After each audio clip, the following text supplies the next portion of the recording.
nobody there. Sky is falling, metal rain, chaos mornings, no one's sane.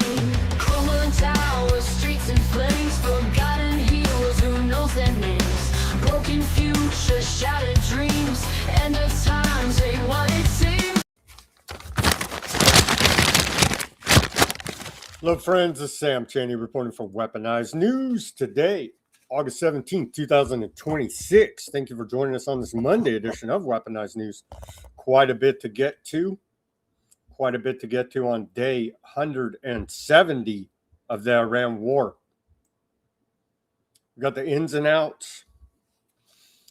What's transpired over the weekend, the quote ceasefire MOU, which no one honored, has expired. Neither side, Trump nor Iran, says they're going to re-up it. Both sides claiming victory. Here now.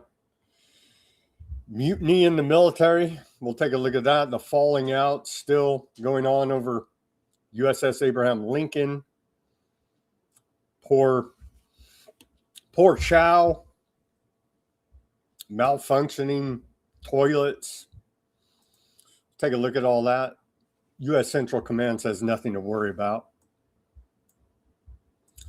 As per usual, Trump threatens to bomb Oman.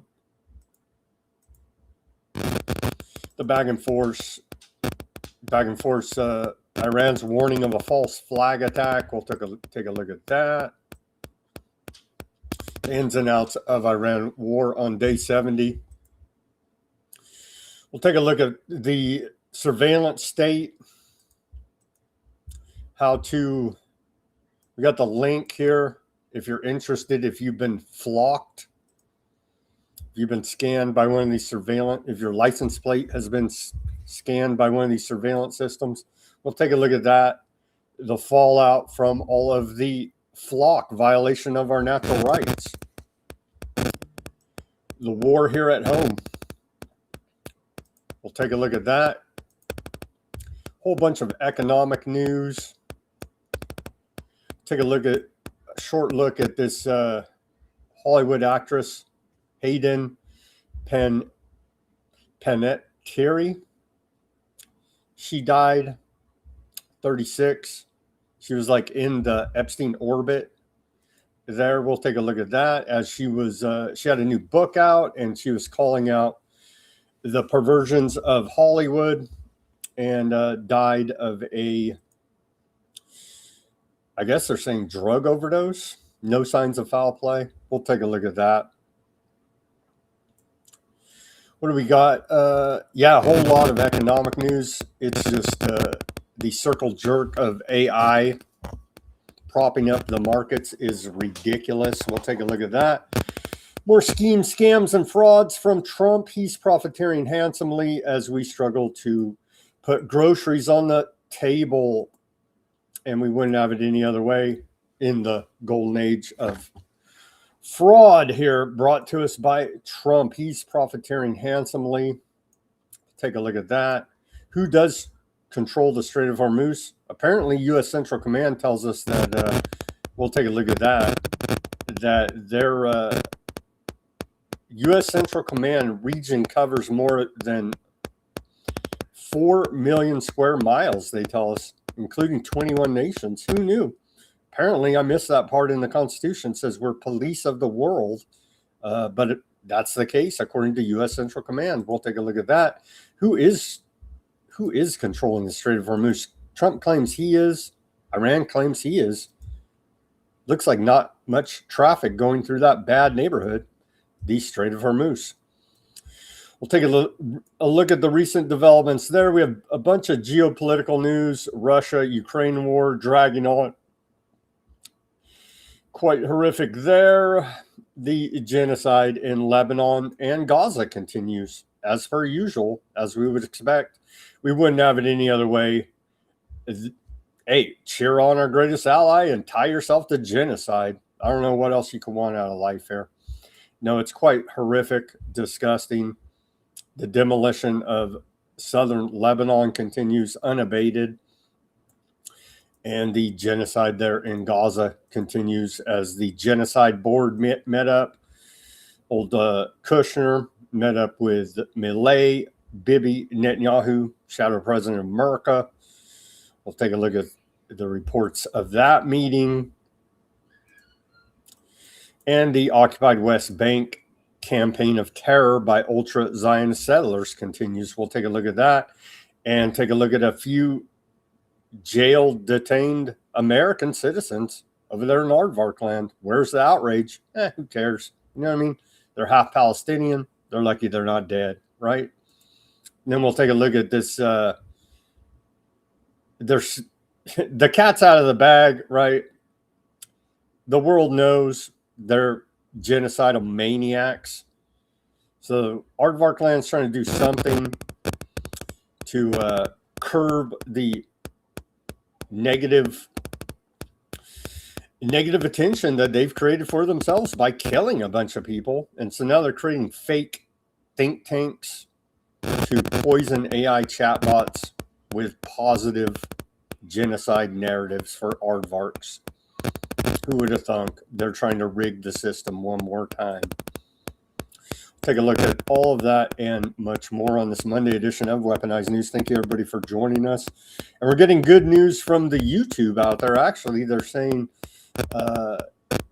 every click will count as a view, and it doesn't even matter about viewing time, even though we want to retain our viewers with important, informative information that you can use as action items in your daily life. But it is good news for us, quote, creators out there on the YouTube trying to earn a buck through their monetization schemes. So it's actually good news for Weaponized News as we skirt the community guidelines of the YouTube.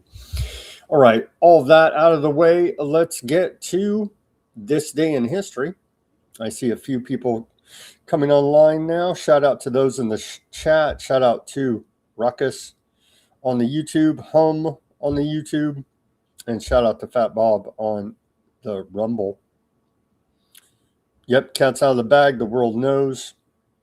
Yeah, well, if you say they're wrong, they're the good guys, right? So, I mean, if you say they're wrong, you're bad. And that's where we're at. That's where we're at, tragically enough. All right, on this day in history of August 17th, we go back to the year 1787. Aardvarks are granted permission in Budapest, Hungary to prey in groups. Big mistake. Give them an inch, they take your whole country and murder everybody. 1891, on this day, we saw electric self-starter for automobiles as patented. That is a very useful device as opposed to the crank, right? Remember the crank on the old, you'd have to crank over your motor, literally. 1897 on this day. We're at another 1891. 1891 on this day, we saw the People's Bath, the first public bathhouses with showers open in New York City. On this day in 1897, William B. Purvis patents an electric railway switch, also known as a set of points. On this day, 1897. 1903, Joseph Pulitzer donates $1 million to Columbia University and begins the Pulitzer Prizes in the United States. On this day in 1908, Bank of Italy, now Bank of America, opens its headquarters in San Francisco, California. On this day, 1915, on this day in 1915, a mob lynches Aardvark businessman Leo Frank in Cobb County, Georgia, after his death sentence for the murder of a 13-year-old girl is commuted to life sentence. And coming out of that, we saw the formation of the Anti-Defamation League. It was founded in late September of 1913,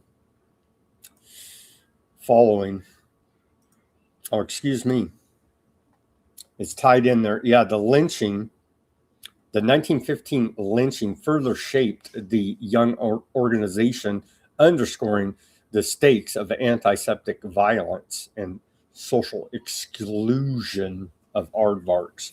So it was founded a little bit before that, but they jumped on the bandwagon here and said, oh my gosh, how dare you punish how dare you punish old Leo Frank? On this day, 1917, Italy declares war on Turkey. On this day, 1918, Bolshevik revolutionary leader Mosi Ersky is assassinated. 1939, on this day, Wizard of Oz is released in its theatrical debut in New York City. The man behind the curtain has never been more apparent. The emperor has no clothes. Also, the side note, the novel Wizard of Oz was used as an allegory for monetary reform in this country. Dorothy's slippers in the novel were silver and not ruby red. Everybody should look out The Secrets of Oz by Bill Still. Great economic and monetary documentarian, Bill Still. Check it out. All right. Continuing here, 1945. Or excuse me, we had a few. Let me go back here to 1943. We saw on this day 498 British Royal Air Force bombers attack the German V2 weapons development base in Germany. Also, 1943, we saw the U.S. 8th Air Force lose 60 B-17 bombers during an attack on Schweinfurt and Regensburg, Germany. On this day in 1945, we saw Korea be divided into North and South Korea along the 38th parallel. And we do have some North Korea news today as well. On this day in 1946, George Orwell publishes Animal Farm. On this day in 1952, start of the thermonuclear Holocaust propaganda, I do believe. On this day, 1952, the word, quote, fallout, referring to radioactive particles carrying into the atmosphere after a nuclear explosion, is first used in the New York Times. On this day, 1952. On this day, 1976, we saw Monty Python's Life of Brian premiered in the United States. On this day, 1998, Monica Lewinsky scandal. U.S. President Bill Clinton admits in taped testimony he had an improper physical relationship with the intern, and on this day admits before the nation he misled people about the relationship. Shocking, I know. Here's a photo from back in the day there. I did not have sexual relations with that woman. And it all depends on what your definition of is. There you go. Classic lies from Bill Clinton. And on this day in 2012, gay pride events are banned for a century in Moscow, Russia. On this day in our civil liberties history, we have a few events to go over. Going back to 1945, George Orwell's Animal Farm, aforementioned, published on this day a savage critique of totalitarianism. George Orwell's classic small book, Animal Farm, was published in London on this day, an allegory in which one group of farm animals promise democracy to run the farm but end up seizing complete control for themselves, is widely regarded as a classic critique of totalitarianism. Many political commentators regard Animal Farm only as a critique of communism, as did historian Arthur Schlesinger Jr., who reviewed the book in the New York Times when it was published in the United States. A more balanced view, however, sees the book as a critique of all forms of totalitarianism, whether from the political left or the political right. Orwell more fully develops his views on totalitarianism and anti-democratic trends in all forms of modern government in his equally famous novel 1984. On this day in our civil liberties history, 1969, activist lawyers established Unconventional Law Firm, a group of lawyers active in defending New Left, anti-war, and other political dissidents, opened what the New York Times on this day described as an unconventional law firm. The attorneys included William Kunstler, Arthur Tilloy, and Benjamin Smith, each of whom had been involved in high profile political cases in recent years. And then finally, on this day in our civil liberties history, Aspen, Colorado hippies charge police harassment. Members of an Aspen, Colorado hippie community on this day accused the police of harassment, which including telling people to get out of town, trumped up criminal charges, excessive 90-day jail sentences, and illegal searches and seizures. A police, quote, crackdown on hippies began a month earlier when 87 residents presented a petition to the city council demanding action against them. One restaurant owner, evidently not hip to changing times, placed a sign in his window saying, "No beatniks allowed." And then here's our segue to the news. Flashback 18 years ago, Iraqi journalist who hurled shoes at George Bush says would do it again if given the chance. Mahuta Dahar al-Zadi reaffirms 18 years later that he has no regrets. Al-Zadi was tortured for 3 days plus 3 months in solitary confinement and sentenced to 3 years in prison for the famous Bush throwing incident. We got some 33 columns there. I'm sure George Bush is very happy about. Flashback to the Iraqi shoe throwing journalist 18 years ago, said he'd do it all again.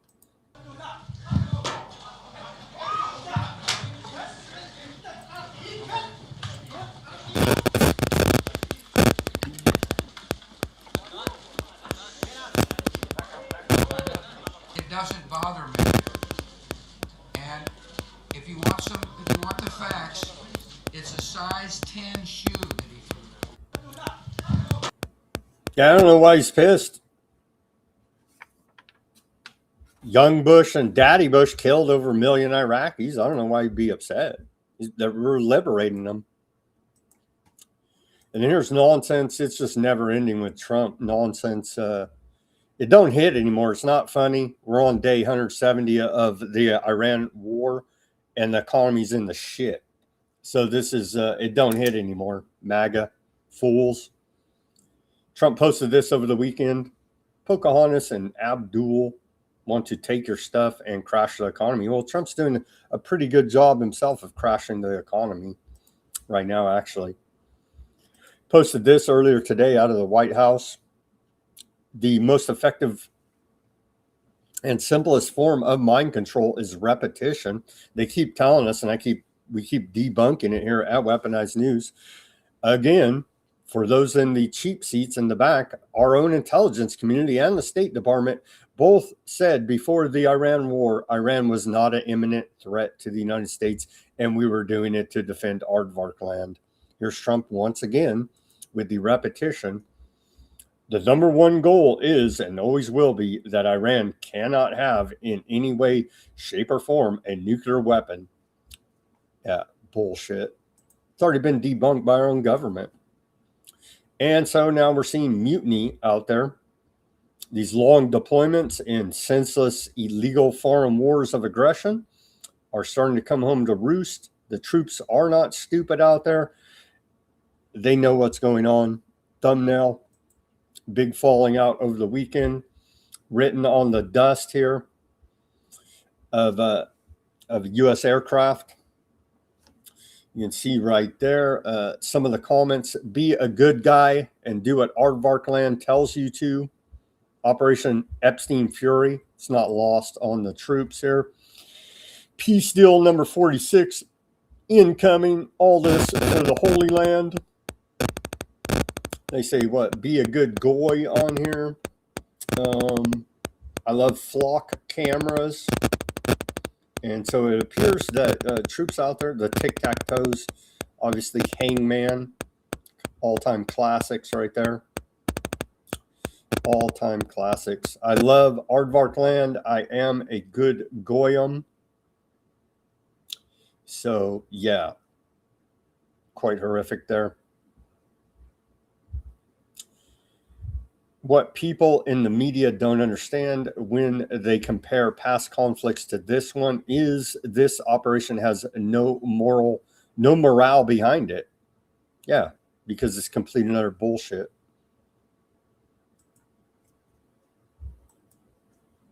It's complete and utter bullshit. Here's they did some zoom ins on it. Bibby bucks, Malay bucks there for you. Let's take another look with a little bit of a zoom in quickly here.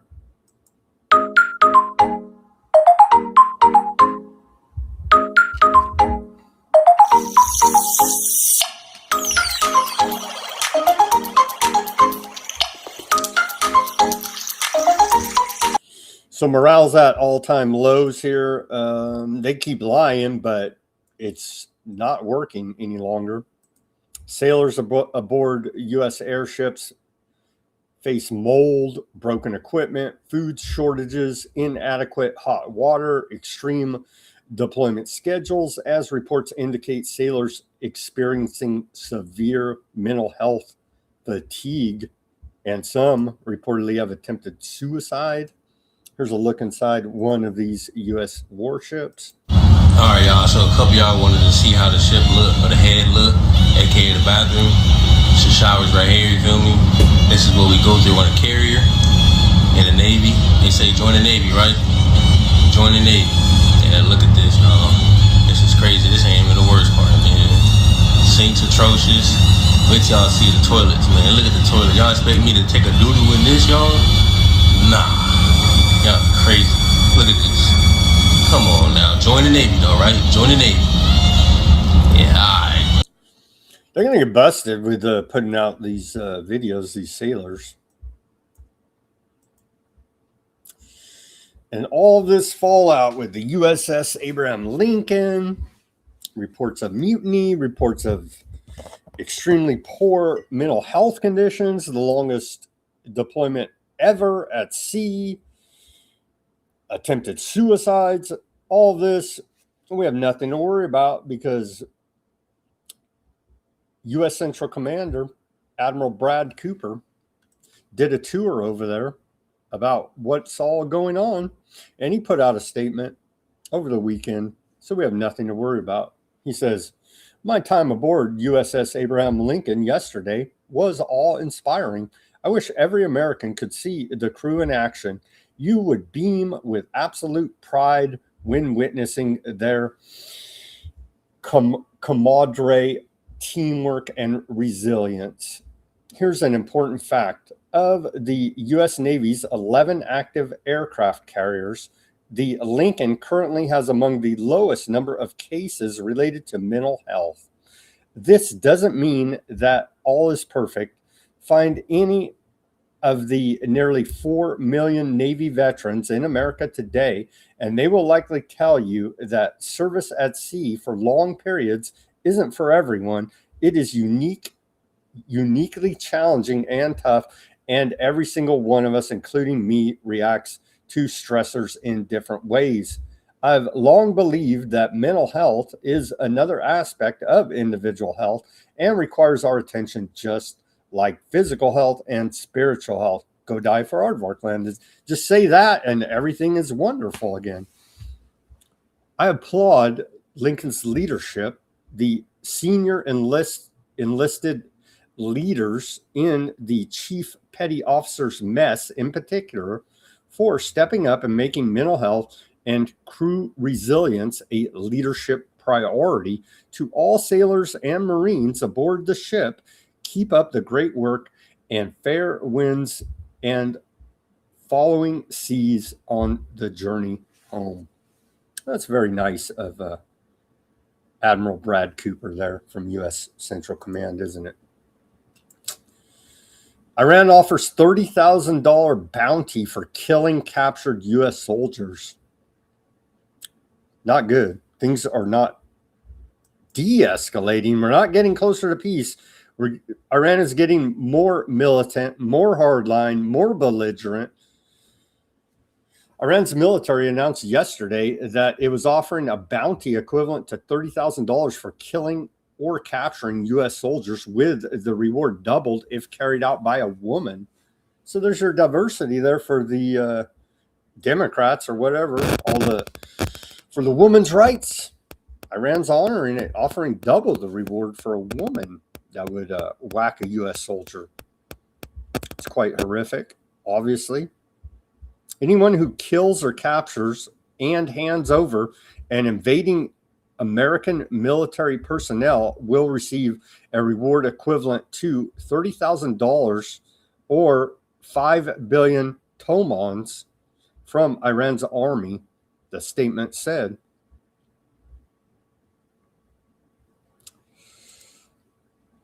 Iran's parliamentary speaker claims total victory over U.S. and Aardvark land, says U.S. now recognizes the resistance front.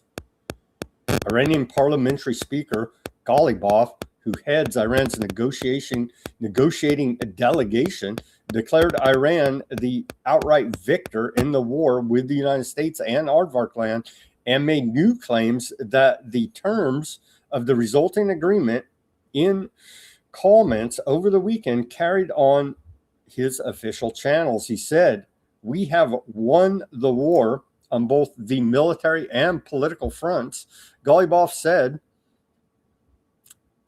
"The greatest absolute defeat for the United States and the Zionist regime."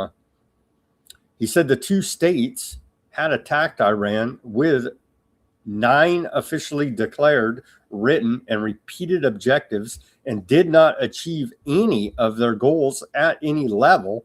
Ghalibaf claimed the firepower used against Iran exceeded the deployed throughout Vietnam War, but said Iranian society remained united. Iran must now establish sufficient deterrence to avoid being trapped in a cycle of war, ceasefire, and attrition. He added, on the MOU that expired yesterday or today, depending on your time zone, Ghalibaf said Iran had secured recognition of the, quote, resistance front. He said an initial 15-point document from the United States demanded Iran abandon its missile and nuclear programs, the resistance front, and its position on the Strait of Hormuz. But Trump was ultimately forced to recognize the resistance front in Persia in the final MOU. He credited the victory to 90 million Iranians of all tastes, religions, ethnicities, and backgrounds, along with those killed in the war. He praised journalist performance during the 12-day war and the fighting during Ramadan. Ghalibaf criticized Iranian media for failing to make the public feel the scale of the claimed victory, saying journalists must ensure people can, quote, taste the sweetness of it and preserve the country's resistance for all of history.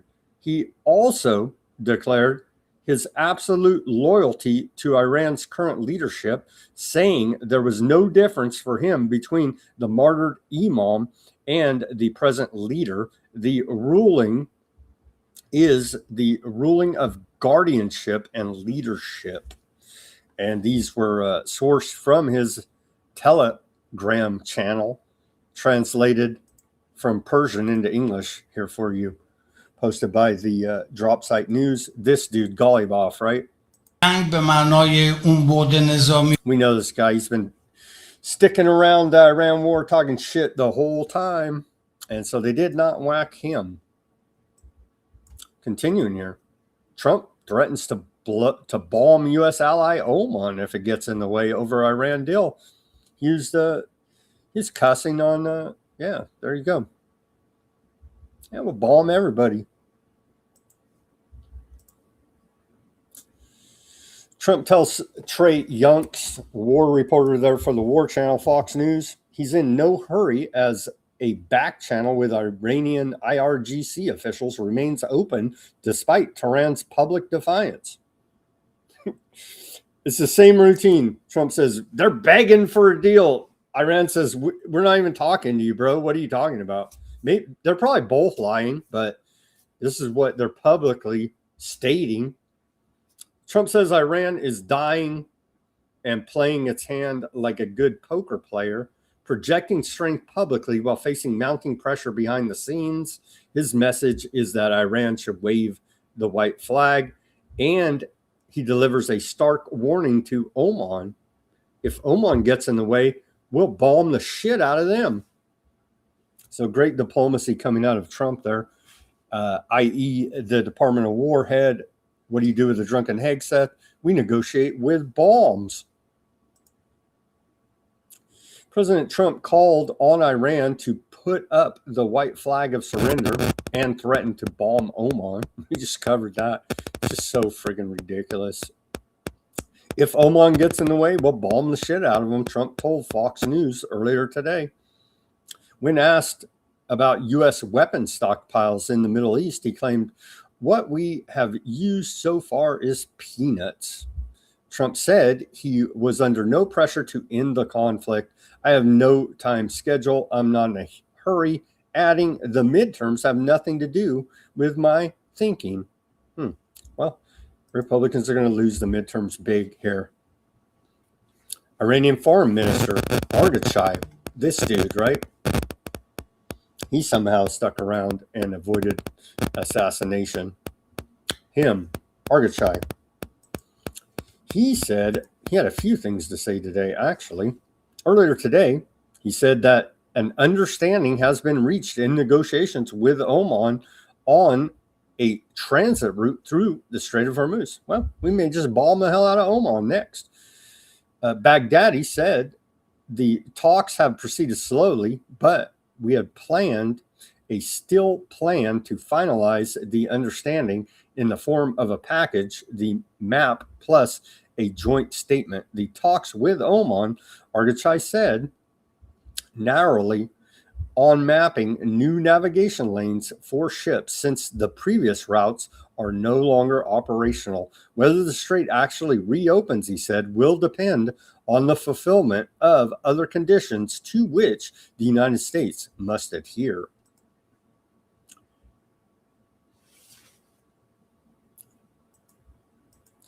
And he did I lose it here now?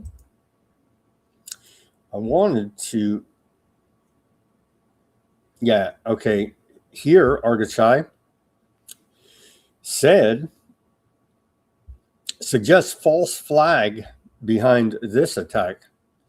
Drones target Kurdistan regional government leadership. 2 explosive-laden drones targeted the personnel office of Kurdistan region Prime Minister Barzani and the residence of his region's intelligence chief earlier today.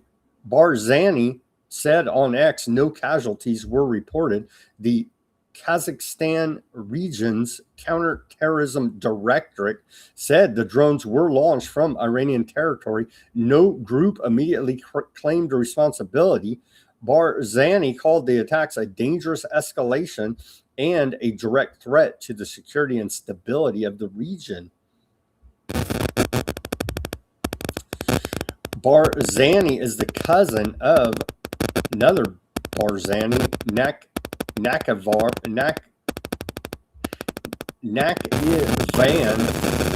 Barzani, the Kurdish president. Axios claimed was involved in efforts to exchange a message between Washington and the IRGC early in the war. And so they're saying it came from Iran. Iran's foreign minister, Odysee, suggests false flag between Barzani office attack.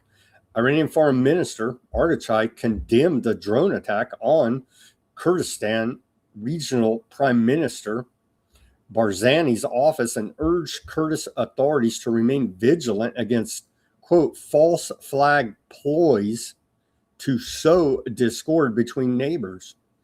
Who would do that? Aardvarks would never do such thing. Damn Iranian terrorists, I tell you. His statement followed claims by Kurdish authorities that the drones were launched from Iranian territory. Odysee did not identify a suspected perpetrator, but has also alluded to Aardvark false flag operations in the region in the past 6 months of war. We protected our Kurdish friends against Saddam and Daesh, ISIS, and we're thankful for security they provided on our border, Odysee said. There's no real motivation to be attacking them. But thankfully, Trump over the weekend's posting these memes on his Truth Social. It's our oil tanker now.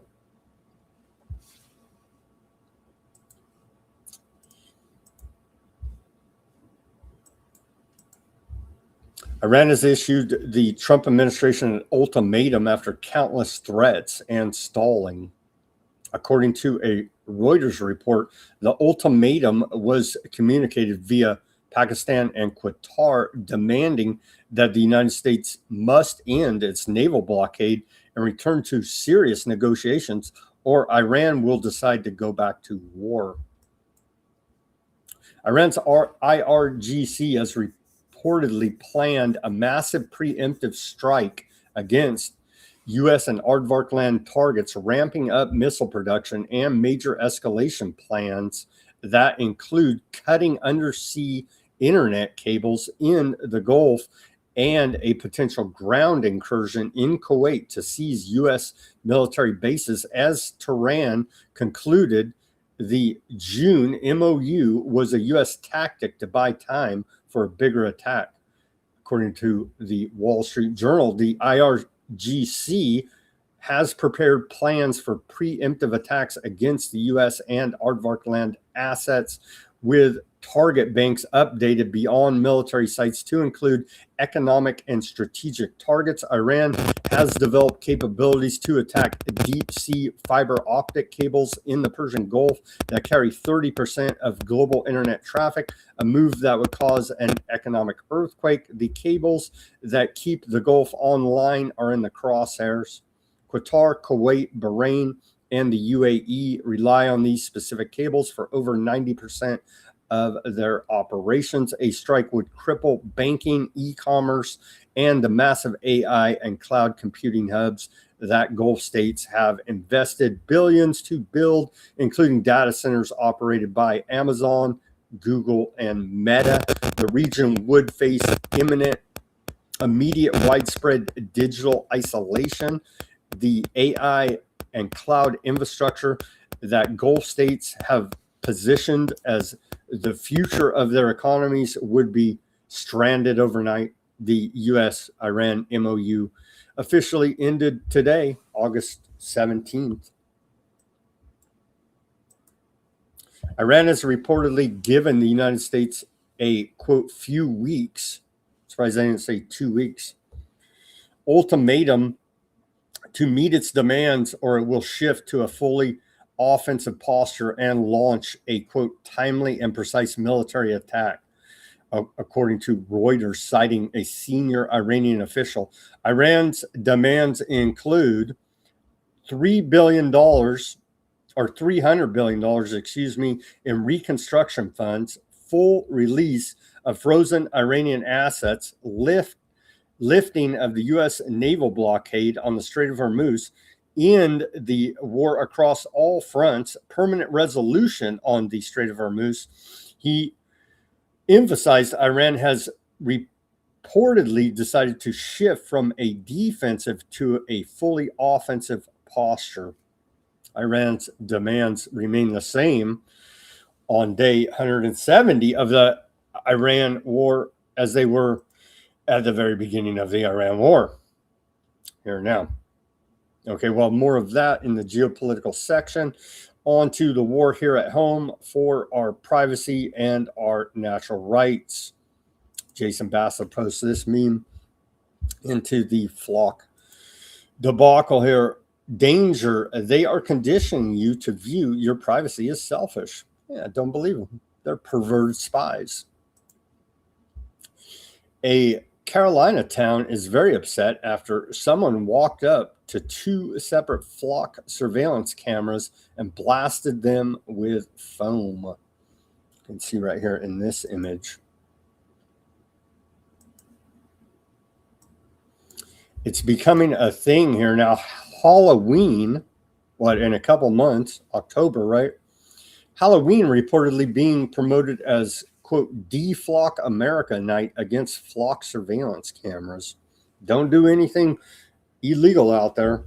I'm just reporting what is going on with the pushback against the dystopian future. Well, Flock CEO, they're trying to do some damage control out there in the media. This was a couple of days ago, actually, but Jason Bassler posted this 3 months ago. Flock CEO called Deflock terrorist while bragging Flock would make history. Newsweek, last week, August 13th, Flock CEO says goal isn't a dystopian future.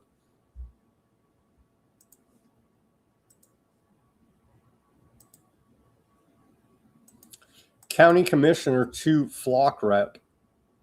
Quite frankly, sir, I don't think we can make America great again without hanging your CEO Flock publicly for treason.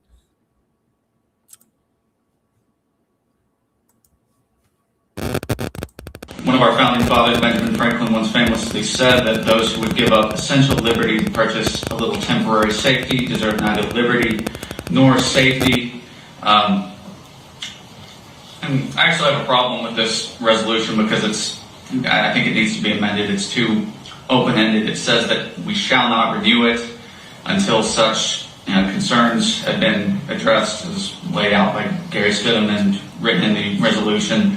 And I have some concerns with what Gary and what Mark are talking about. I don't think we need to renew this at all. I don't think people of Sullivan County want this. I believe that Flock right now is one of the most hated companies in America. They are one of the most corrupt companies in America. And quite frankly, sir, I don't think we can make America great again without hanging your CEO publicly for treason. Your company is an enemy of the American people. We're not going to threaten violence to anybody. Wowzers. I guess he's the government. He has a monopoly on violence. He's allowed to do it. Don't threaten these people. I'm telling you, they'll throw the book at you. But that's what's going on here at some county commissioners meetings regarding the Flock. Futurism says, sensing he's in deep trouble, Flock CEO says it's all been a big misunderstanding. You're violating our natural rights, bro. You're the criminal. In the United States, there's practically no escaping from mass surveillance company Flock's safety Flock Safety's 120,000 license plate reading cameras spread across 49 states. The company has partnered with 6,000 law enforcement agencies and 1,000 private consumers, leading to terrifying false arrests and even crooked cops stalking innocent women. Just last week, 404 Media reported that Flock had been planning to infiltrate the dash cams of Uber and Lyft drivers' cars to scan license plate numbers of nearby vehicles at unprecedented scale. In short, it's no wonder people are being celebrated for physically cutting down Flock's surveillance towers as the controversy surrounding privacy and civil rights continues to grow. At least 54 cities across the United States have voted to cancel, non-renew, or reject Flock's automatic license plate readers since the beginning of the year, highlighting a major propaganda PR crisis for the company. Consequently, Flock CEO Garrett Langley is now in full damage control mode. Let's see. I think we have a clip here. Yeah, here's a clip from ZBS News. Flock Safety CEO Garrett Langley says that states that ban Flock cameras are being used by ICE for immigration enforcement have immigration enforcement actions blocked. As soon as you log in a state like California, this technology cannot be used for immigration enforcement. If it is, then it would be a violation of our contracts with our customers. He says Flock cameras aren't being used to track women crossing state lines for abortion. There's been reported cases that Flock was used to track a woman in Texas for an abortion, that's been proven false. And that, to me, is sad that we're at this point where you don't have accurate reporting. Our challenges as a business stem from misinformation. We don't do facial recognition. We don't steal data. We don't have a contract with ICE. Those are simply not true. Nobody believes this guy. 80 plus cities have ended or rejected Flock contracts related to privacy, data sharing, transparency, and surveillance concerns. Let's hear a little bit from this lying criminal, Langley. I don't know. Sparks a CIA in my mind. This guy is the criminal. Should ICE, immigration enforcement, have access to cameras, Flock cameras, to find out where someone has gone if they haven't committed a crime? No, and I think that expands far beyond ICE. No one should use Flock without criminal intent. That's explicit in our contracts with our customers, and in many states. All these tech bros are just freaking lying crooks, man. Trump doesn't know because he doesn't give a damn about our natural rights. He's a freaking dark occultist terrorist, essentially, here now. Con man, criminal. Trump on Flock cameras asked earlier today, he said, it's being studied right now. We'll have an answer as to our views on it in the next couple of weeks. You should know, point blank, it's a violation of our natural rights, bro. Thought you're Mr. America. Draining the swamp. Standing up for the people, for the populace. Turns out not so much. Has your vehicle been searched by Flock cameras? Here's how we find out. Report out of Hawaii News Now. A website is allowing drivers to see if Flock surveillance cameras have searched their vehicles. Have I been flocked allows users to type in their license plate number into a search bar to run through a series of audit logs within the Flock system. According to the website, the data from the cameras is made available through Freedom of Information requests. Those sources have been made publicly available. And here's that site for those interested.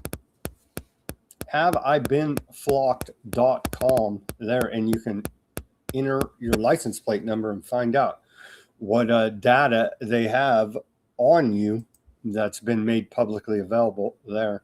I'll link to all this at Weaponized News Substack channel, or you can simply go to HaveIBeenFlocked.com if you're interested in seeing how far the spine's gone against you personally. You're not paranoid if they really are out to get you.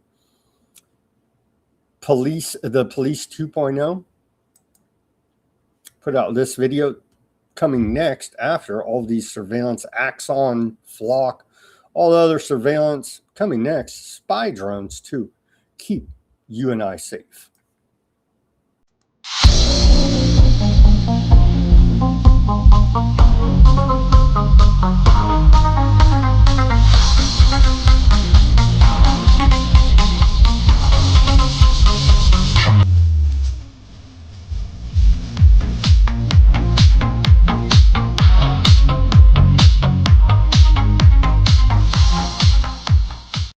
Oh yeah, so that's coming to a neighborhood near us soon as well, all for our own safety. They're not selling your data, stalking, or abusing it. I've seen some case they I should have got that one for the Flock. The Flock camera misidentified a woman who they accused of getting in a hit and run accident that killed like 3 people. They put her in jail for like 2 weeks, and then it turns out it wasn't even her. It wasn't even her. Meta begins a California trial this week in a $1.4 trillion lawsuit claiming its platforms are designed to be addictive to children, a case that could constitute a real reckoning for Meta. Meta was also just ordered to pay nearly $1 billion in New Mexico after being found liable for social media addiction in teens in 2 separate cases this year. Trust them. They're very trustworthy companies. Humanoid robots could soon patrol U.S. southern border, Foundation CEO says to Fox News. If drones and watchtowers were able to solve for everything, why do we still have humans at the border? This came upon this report about this Chinese Unitree robots defeating humans in athletic feats here now. I don't know how it could really be compared, but we're going to get to nobody at the WNBA can determine, or in public health for that matter, can determine what a woman is. So we're going to get to the point what a human is before we know it here now with China's Unitree Robotics unveiled its latest superhuman bot, which can leap 2 meters high and hit 12.66 meters on legs in just 0.85 meters. Here's some of the robots' performance outperforming Olympic record holders. Pretty soon we won't be able to define what a human is here now, and everyone will act stupid. Take your brain chip at birth.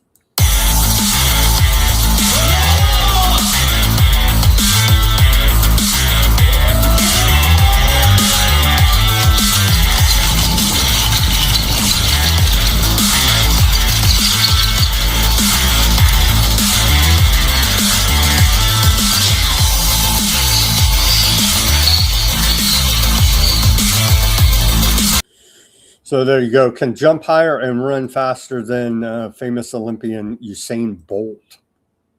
Here's Unitree. This is a little bit older, like a month-old post, but hey, Unitree R1 price for a 4-foot-tall robot here, $4,900. Here's some video of the Unitree R1 unit. What is a human?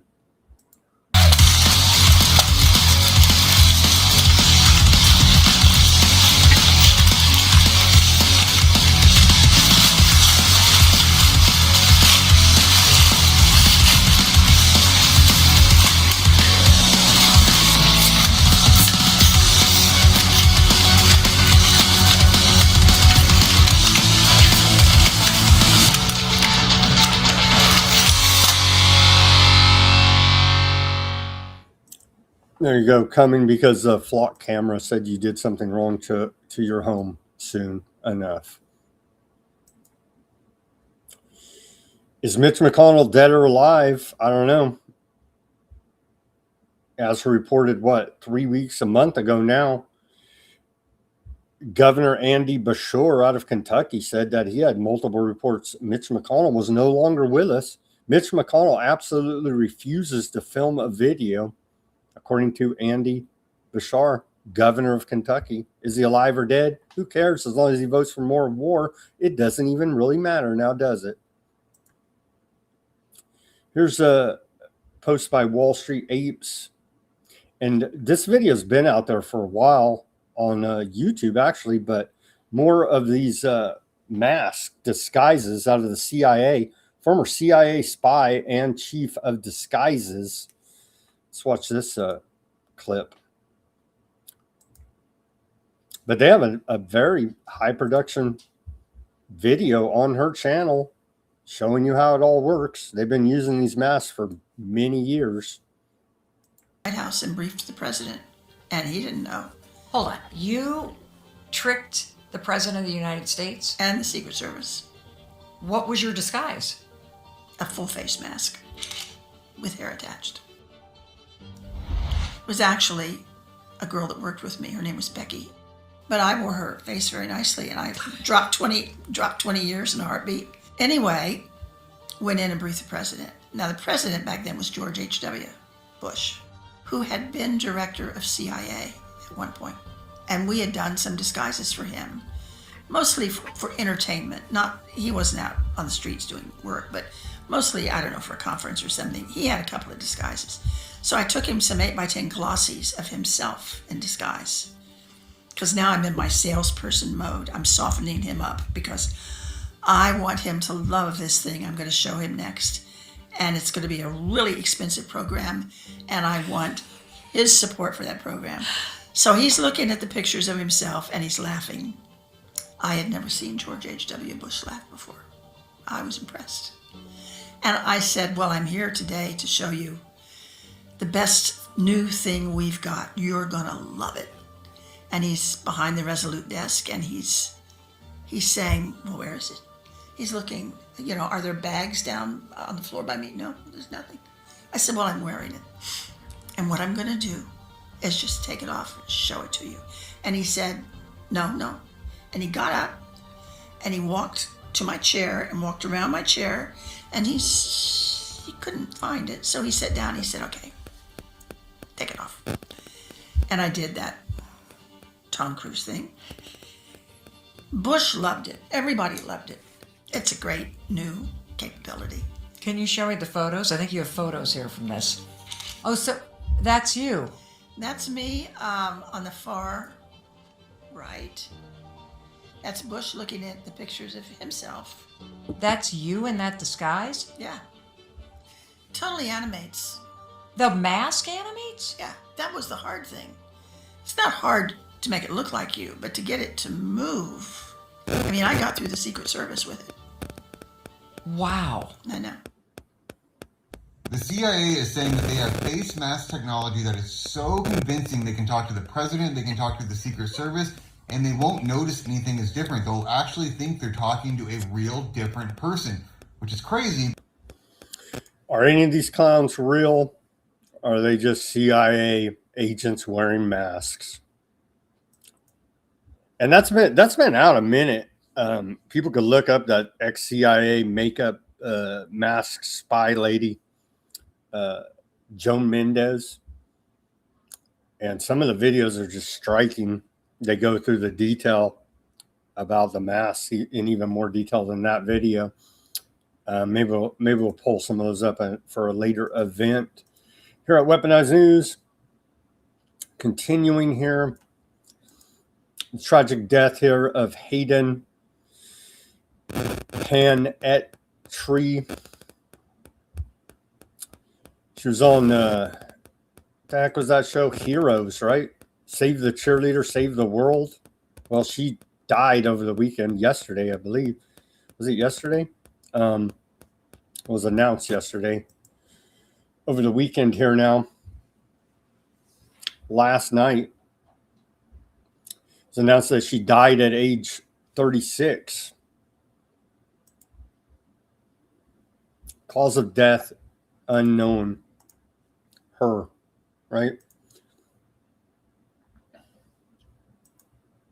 And there was just an eclipse, and a lot of people are saying this is some type of dark occultic ritual. It may very well be. She's from the show Heroes, if you ever saw that. And yeah, they're pointing out that in the logo was, of course, a solar eclipse. The O in Heroes there. And I saw a bunch of people doing all the numerology, geometry, and all of this. I don't get that much into it, but it's something's going on here.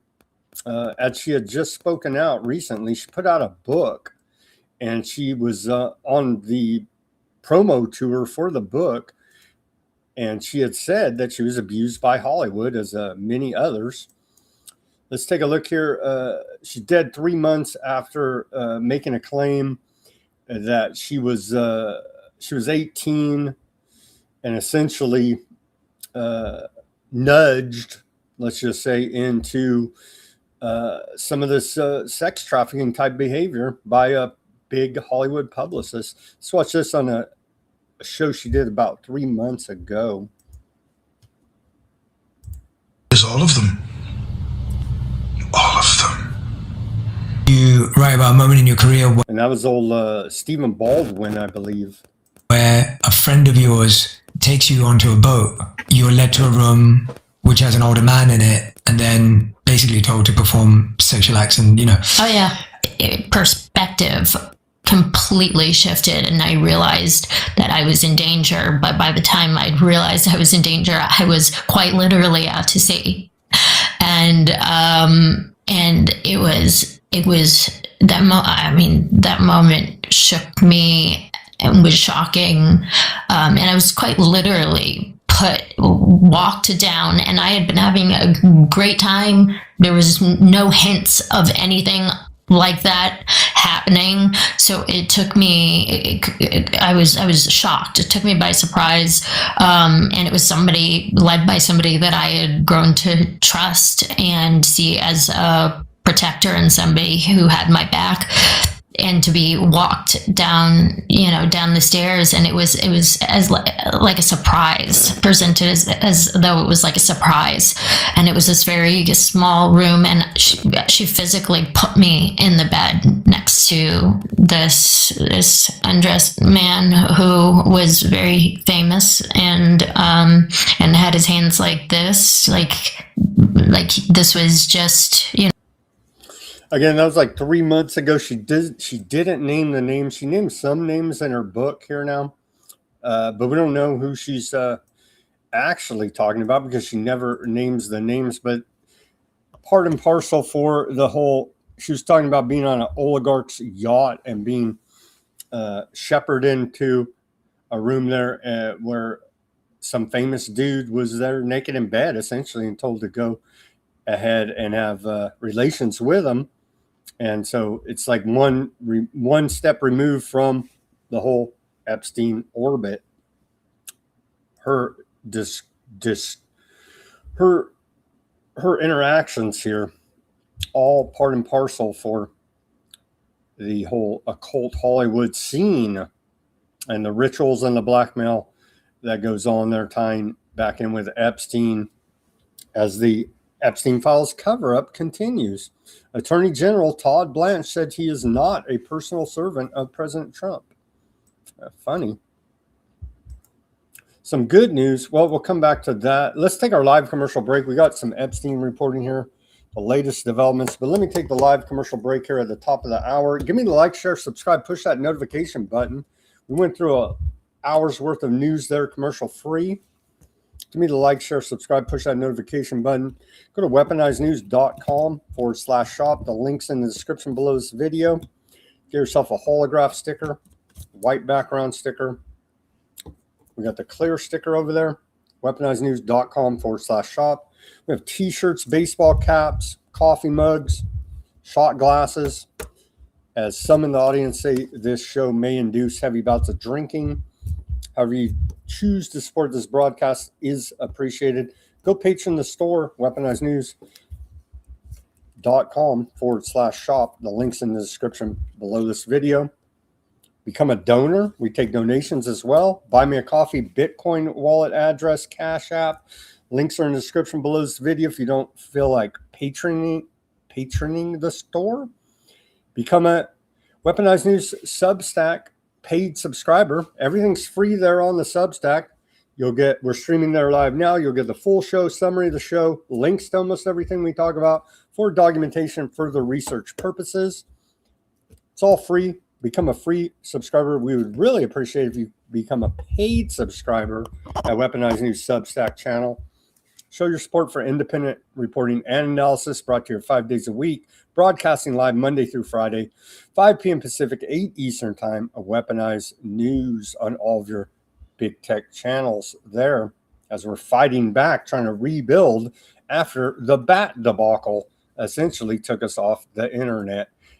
Thank you for your attention to that message. Welcome back to the second half of Weaponized News. Give me the like, share, subscribe, push that notification button. All the links are in the description below this video. Welcome back to the second half of Weaponized News on this Monday, August 17th, 2026 edition. Back to more Epstein reporting here now. I guess, well, this is some good news out there. Some good news out of the DOJ when they're not covering up for Trump. Maybe somehow, some way, Americans could get their rights back. The Justice Department posted this earlier today. They say, as one of the first actions as Attorney General, Todd Blanche today finalized a federal regulation and launched a new process allowing eligible individuals who are prohibited from possessing firearms to apply for restoration of their federal firearms rights. It's our natural rights. We shouldn't even have to ask the government. The Justice Department went on to say, quoting them here now, the Second Amendment is not a second-class right, and the federal government should not permanently deprive Americans of a constitutional right without regard to whether they pose a danger to public safety. Attorney General Todd Blanche said, this rule establishes a rigorous, common sense process to protect the public while giving deserving Americans a real path to restoration of your Second Amendment rights if you had lost them through malfeasance of the judicial system, let's just say. Here's that. And they have the links, all linked to it at Weaponized News Substack channel, but you can link through there if you're in this category. You may qualify to get your Second Amendment rights recognized by the feds once again. Here now, court turns down Trump's request to reconsider its refusal to hear Carroll suit against him. The Supreme Court earlier today turned down President Trump's request to reconsider the justice's denial of a review in a civil suit brought by journalist E. Jean Carroll, which yielded a $5 million verdict against President Trump for sexually harassing her, right? And it had to be that Carroll. And then went on TV and gave goofy interviews, right? And so it all seems like, to me, part of a plot to discredit legitimate. And I'm not saying she's not legitimate, but they could have found somebody, man, that doesn't go on freaking CNN and act all goofy and say that, you know, rape is sexy. And just, she had all these crazy comments out there in the media. I'm sure you guys remember, discrediting any legitimate claims against Trump's abuse. I believe all part of the bigger scheme to continue the Epstein files cover up amongst other Trump abuses. Here now. Continuing, why Epstein appears in Texas, Ohio, Georgia, and Massachusetts Senate attack ads. And so as the election is cranking up here now, Democrats are pivoting to go ahead and target Republicans as a bunch of Epsteiners, essentially, and putting it in their political attack ads as the November campaign rages on. The Epstein midterms, why the deceased felon appears. Let's watch this report. Where's this out of? Des Moines, Iowa. ZBS Channel 8 News. Let's watch this report as Democrats are making hay out of Republicans tied up in the Epstein affair. Documents would also go to the Epstein Truth Commission, led by a group of bipartisan lawmakers, to help their separate investigation into possible crimes that happened on Zorro Ranch. John Rapolo was at that meeting. The Epstein Truth Commission meeting at the Roundhouse Wednesday, a 119-page interim report. This report is the first. It's the first time any government has documented what is known about Epstein and what he did in our state. The commission has sent out 24 subpoenas and received over 100,000 pages of documents, although much of the information came from the Epstein files and other sources. 4 of those subpoenas are new, including one to a Santa Fe spa called 10,000 Waves. Massage therapists were recruited to the ranch through 10,000 Waves, a Santa Fe spa. The ranch manager told the FBI exactly that in 2007, and before he could hand over the payment records, he received a call from the, quote, main office telling him he was no longer permitted to speak with the FBI. But this year, the spa posted to social media saying in part, 10,000 Waves has never provided therapists for off-premises house calls. No therapist under the age of 18 has ever worked at the spa, and that it, quote, was unaware of Jeffrey Epstein's activities in New Mexico until the suppressed investigation came to light. The report says 5 women and girls were abused at Zorro Ranch between 1996 and 2012, but the commission believes there were more. And the commission has counted at least 30 other individuals who potentially were abused in New Mexico. People we cannot yet confirm in most cases because their names are blacked out of the federal record. Between 1992 and 2019, there were 227 flights into New Mexico on Epstein's aircraft. Epstein was on 140 of those flights. But the most important numbers on this slide are the ones that might be missing. 80 of those flights that we have obtained on the lists contain no passenger information at all. And roughly 26 passengers appear as female first names or initials. Survivor Rachel Benavides addressed the commission. She says she was abused at Zorro Ranch and that the government is holding back New Mexico state evidence collected on Epstein. DOJ, Todd Blanche, is blocking state of New Mexico investigation into Zorro Ranch.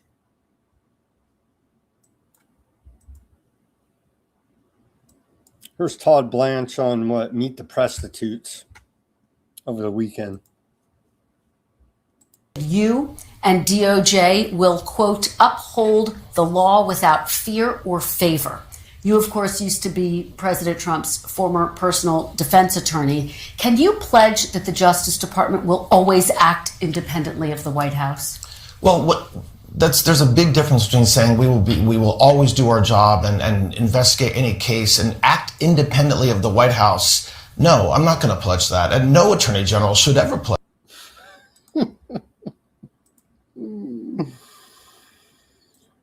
And the Epstein Files cover-up continues.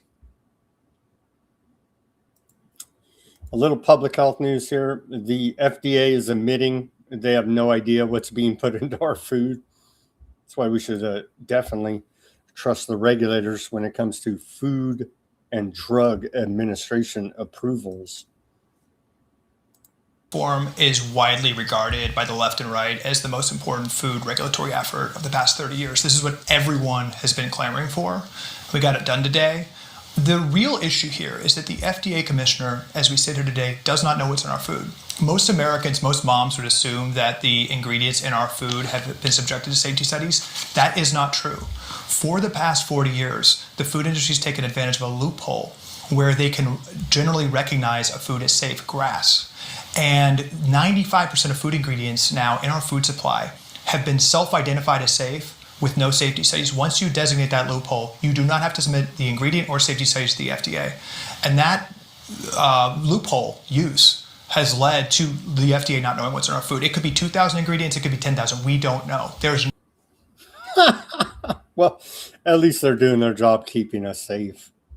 They're admitting they don't know. They're all actors. Here's Bobby Kennedy Jr.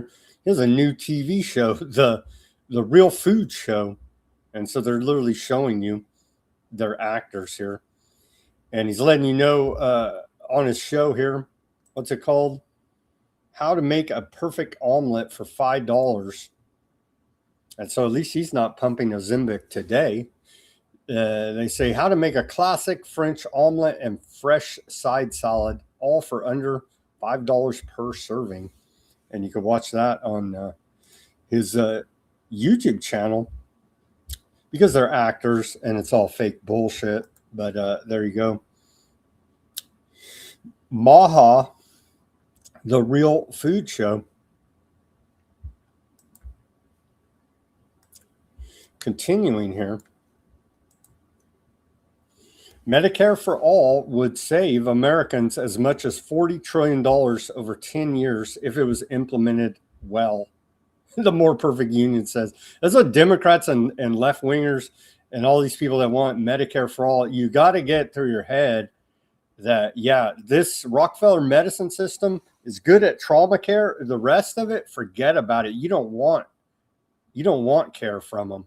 So this whole Medicare for All, that's where it falls flat for me. I do understand the system's designed to get you sick and bankrupt you and then terminate you, i.e. Rockefeller medicine, but calling to get free healthcare or whatever, taxpayer funded, whatever, Medicare for All is not going to solve any of that, right? I guess it'll solve you from going bankrupt, but you're still going to get the same old Rockefeller medicine subsidized by U.S. taxpayers when you get Medicare for All. And by the way, I'm paying in Social Security my whole life. I haven't seen jack squat, and I don't want it.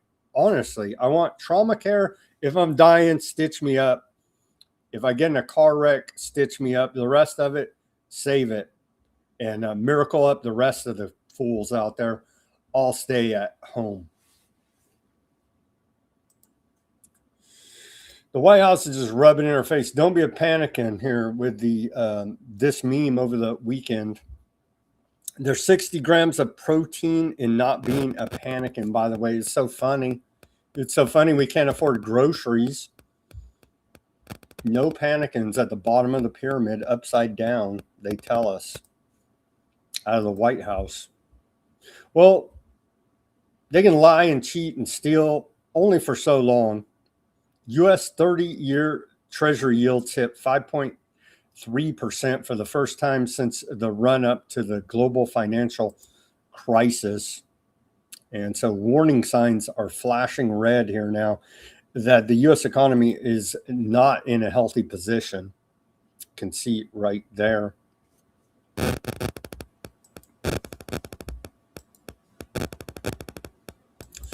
Here's a little graph, river on the X.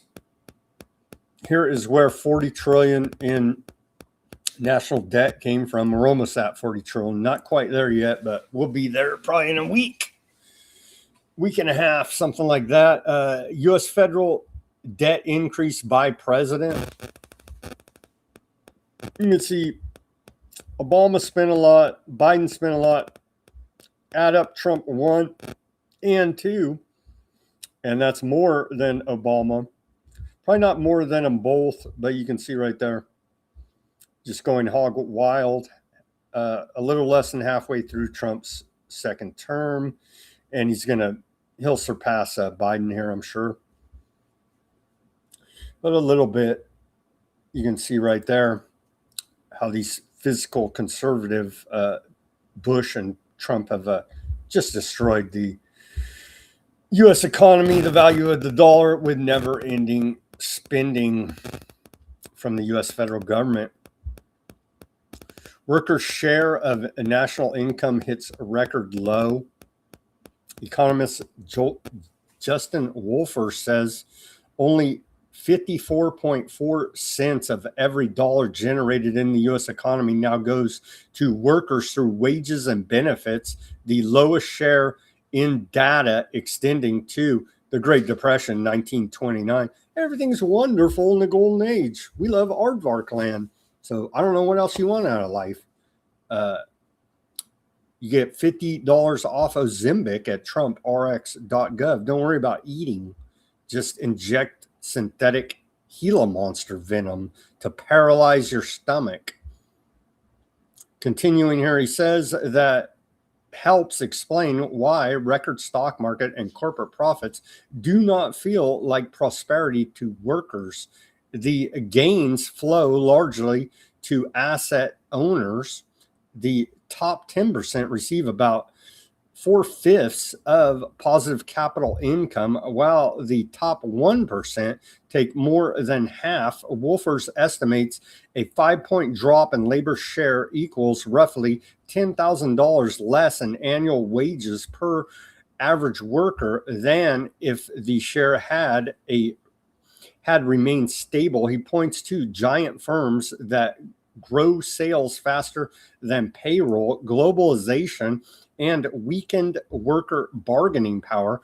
Technology raises productivity, but power determines whether workers own or owners capture the gains. AI could help workers do more and earn more, or automate skilled tasks and leave fewer people in precarious jobs. Wolfers asked anyone declaring the economy is booming, who you working for? And then here's the K-shaped curve here now. The K-shaped curve. The K-shaped economy explained the economy is not going up or down. It is doing both at the same time. The divergence is driven by one thing: asset ownership. The top 10% own 93% of all stocks. The bottom 50% own 1%. Same economy, two completely different outcomes. You can see right there on the stock ownership, the asset owners and the non-asset owners right there. S&P at all-time highs, home prices plus 50%, wealth compounding going up the K curve there. And then on the downside, non-asset owners, homes cost 5 to 7 times income, rent plus 30% since 2020, falling further behind. Everything is wonderful in the golden age of Trump's economy.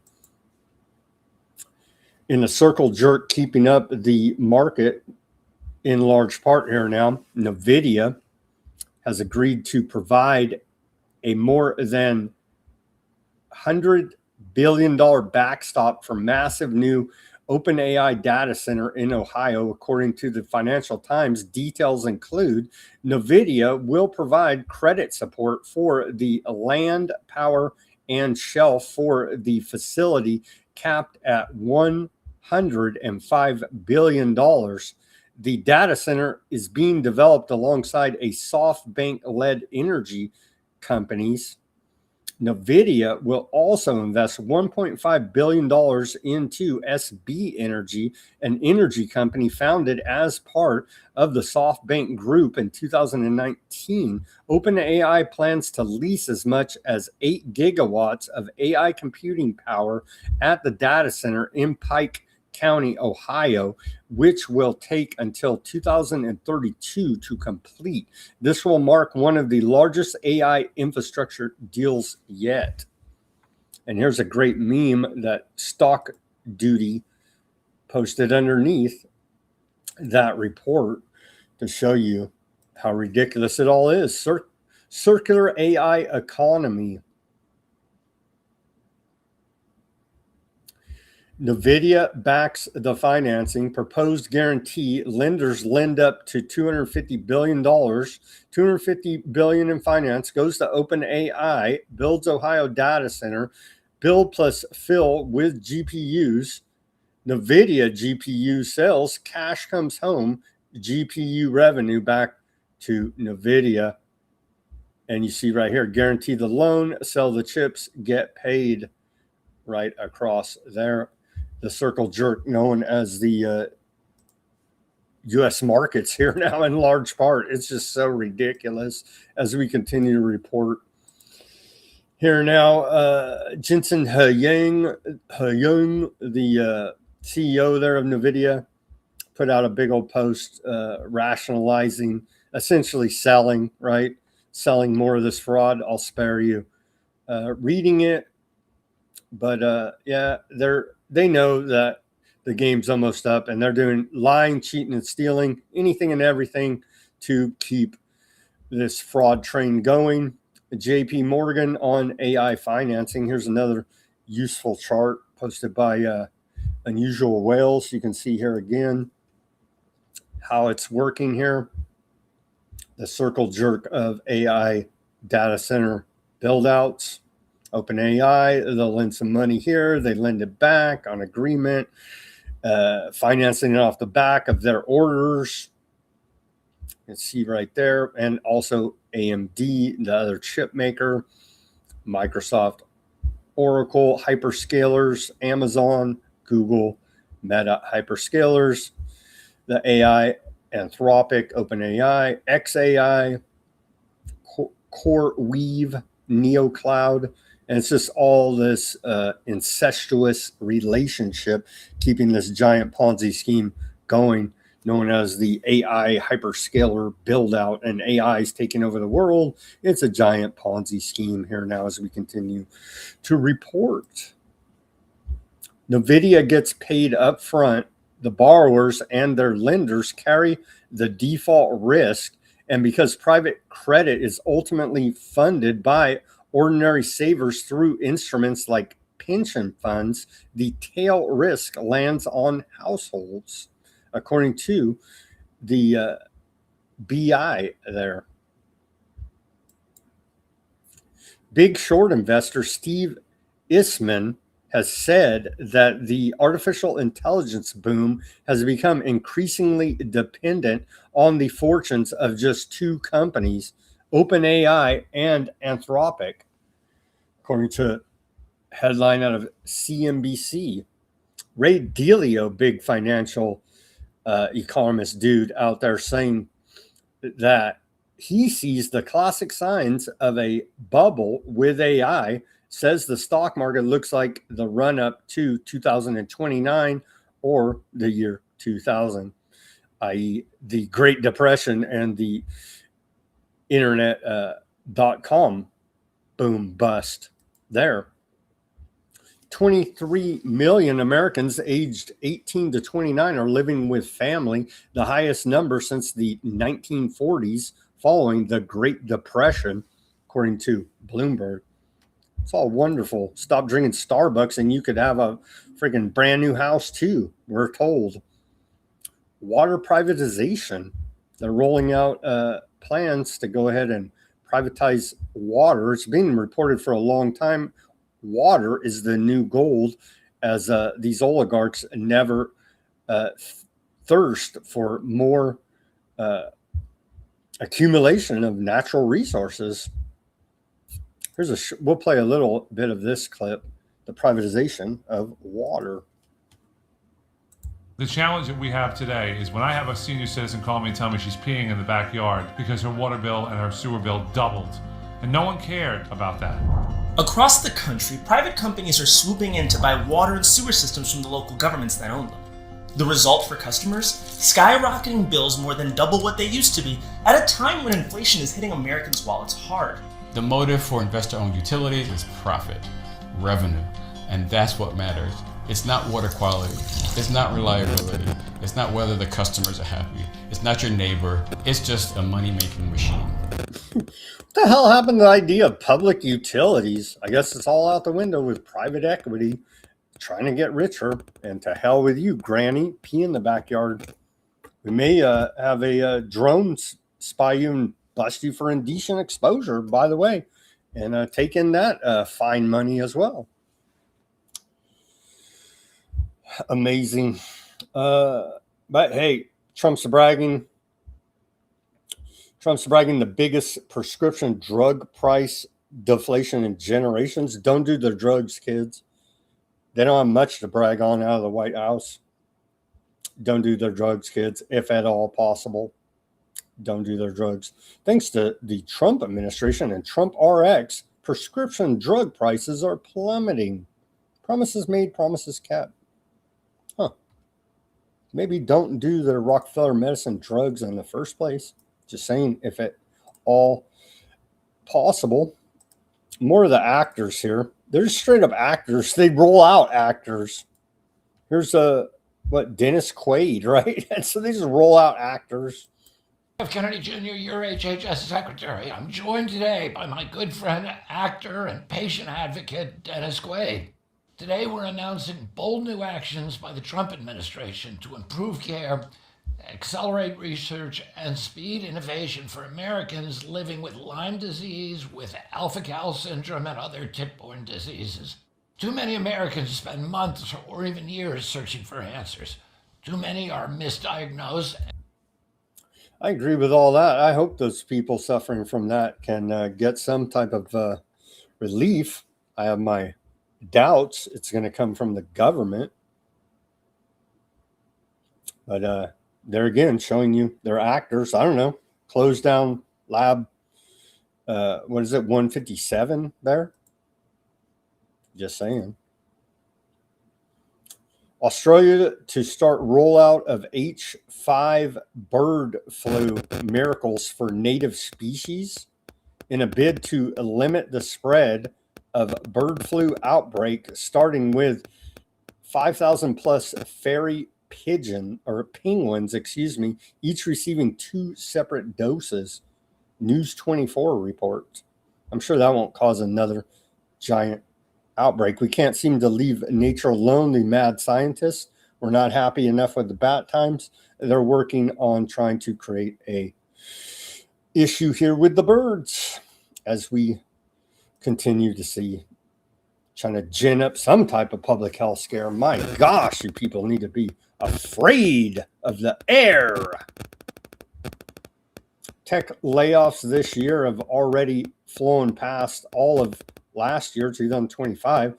2025 was a bad year for tech workers with 122,606 jobs lost, but less than 8 months into this year, 2026, the number is already higher at 125,759 tech jobs lost so far this year.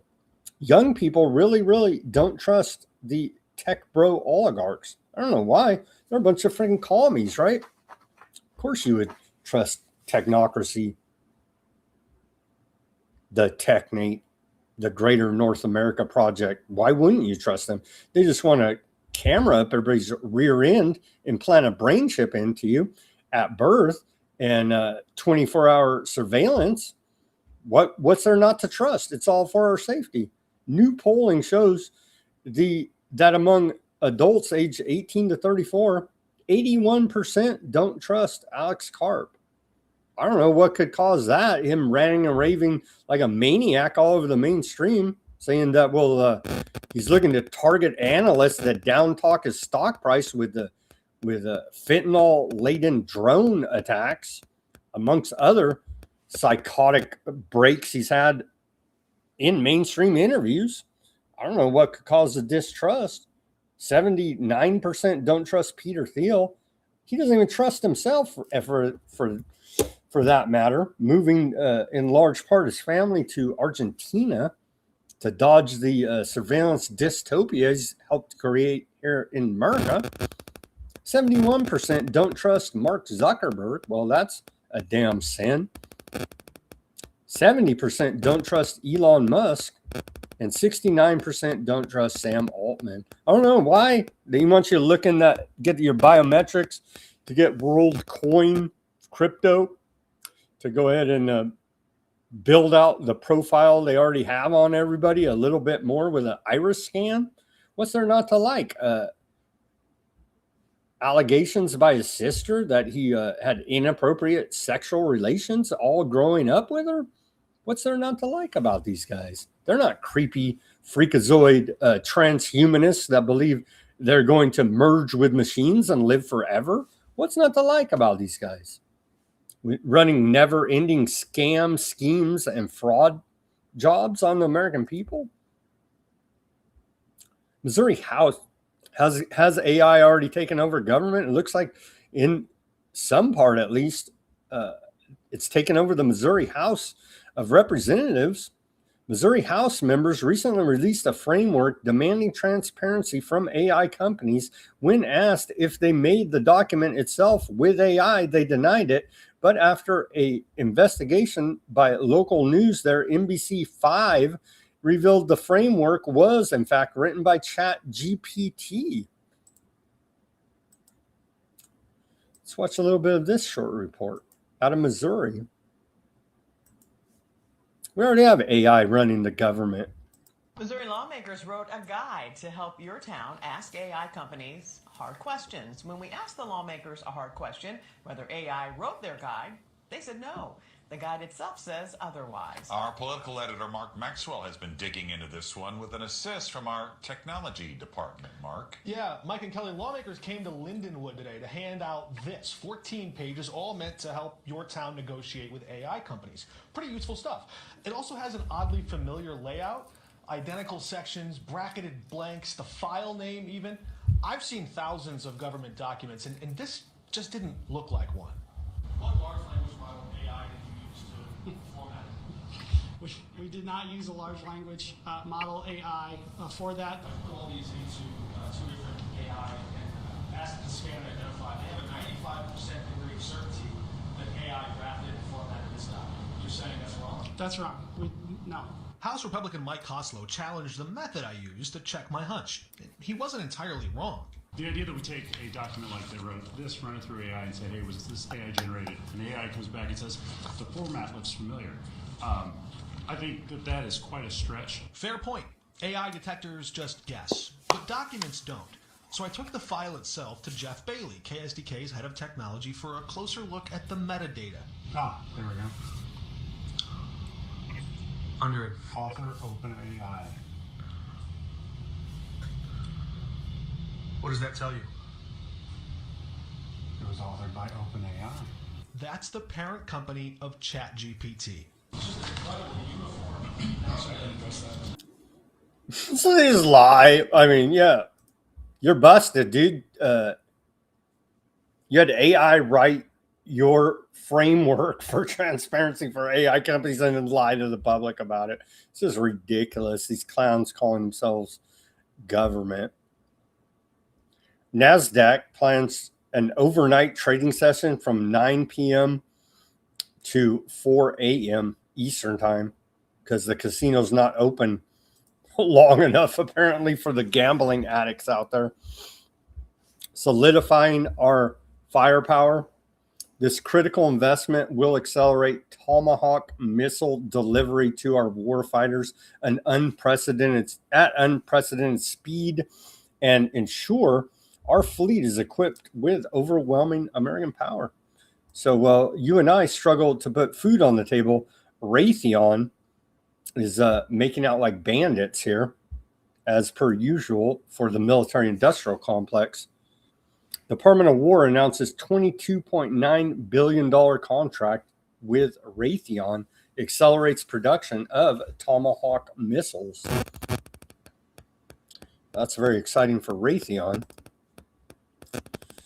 Trump-backed World Liberty Financials collaborating with a Hong Kong AI venture that offers AI models built by Alibaba, Baidu, ZAI, and other Chinese firms the Trump administration says pose national security risks.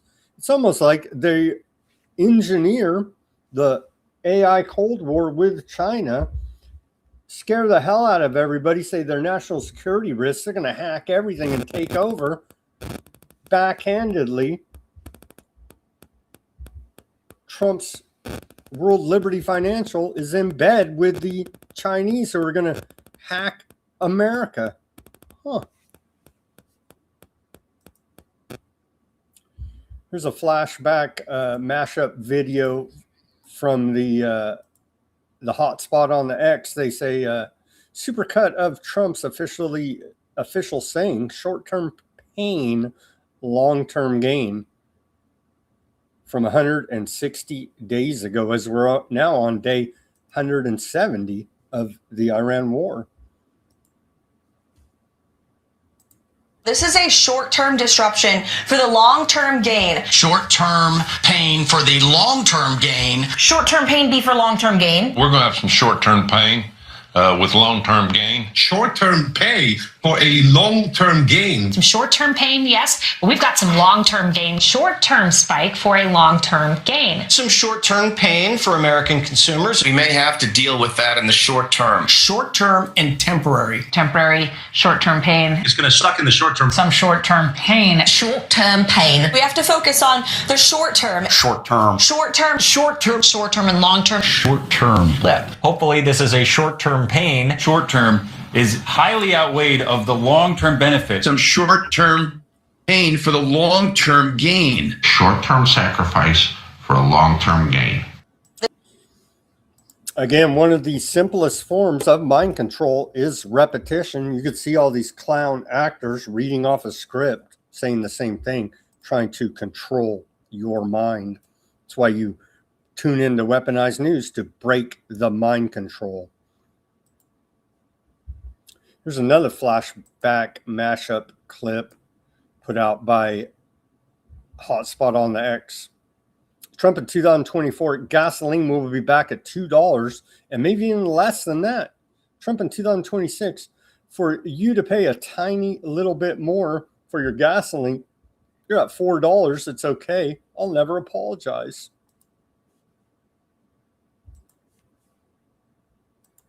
We will become energy independent shortly after, but start also on day one, drill, baby, drill. We're going to bring your electric prices way down. We're going to bring your energy prices way down. Gasoline will be back to $2 and maybe even less than that. So I just say this. So for you to pay a tiny little bit more for your gasoline, just remember, you're doing it so that a very evil country cannot have a country. Really, it's the #1 state sponsor of terror in the world.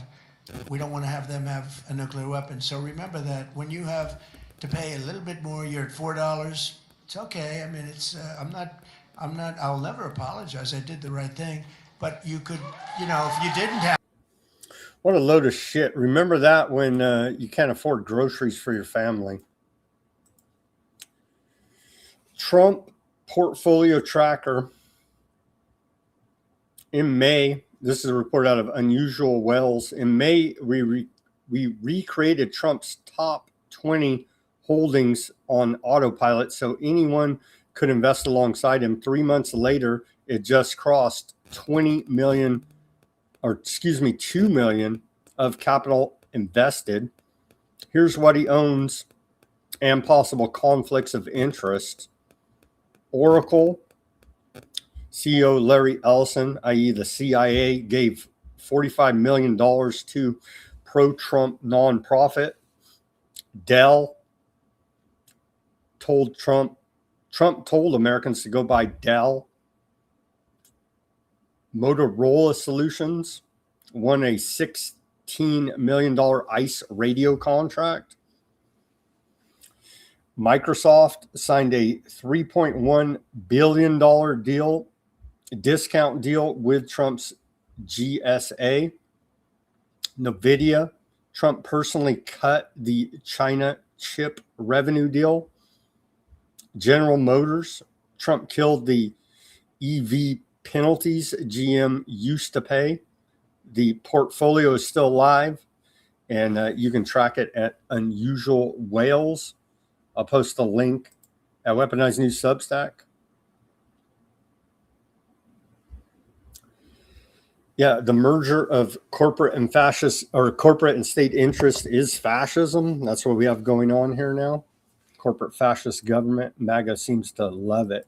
You're not profiting. I don't know why you would love it, but the brainwashing and mind control,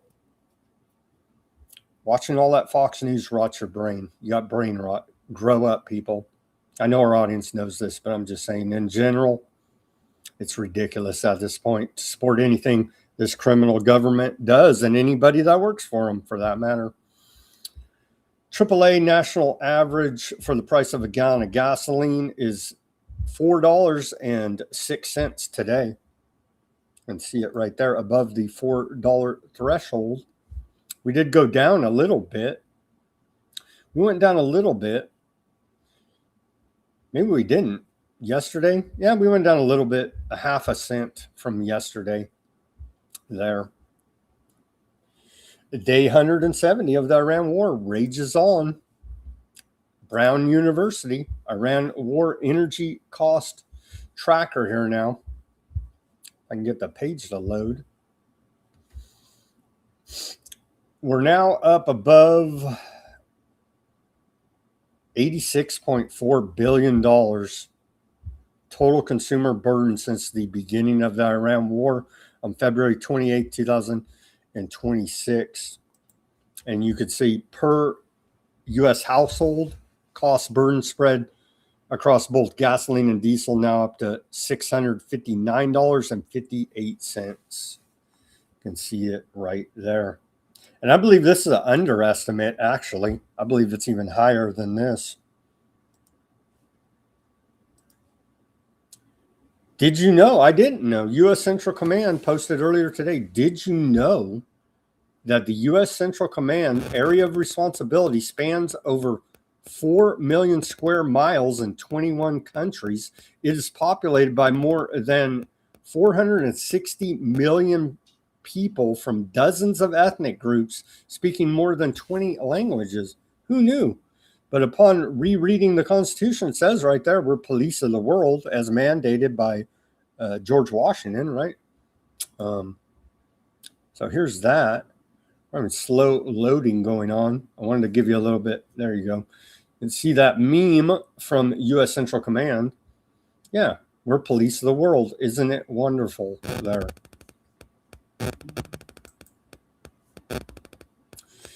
Strait of Hormuz, what is going on there? U.S. Central Command posted earlier today, U.S. Navy MH-60 Seahawk hovers over the flight deck of USS Madison as the ship enforces America's steel wall blockade against Iran. As of today, CENTCOM forces have redirected 64 commercial vessels, disabled 3, and boarded 2 to ensure compliance. And we have these badass helicopters with big guns saying, do what we say or we shoot you in the face there, enforcing the steel wall blockade against Iran. Very intimidating indeed.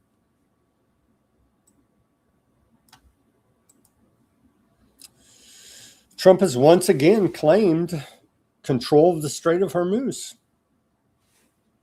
Iran rejects these claims. Iran says they control the Strait of Hormuz.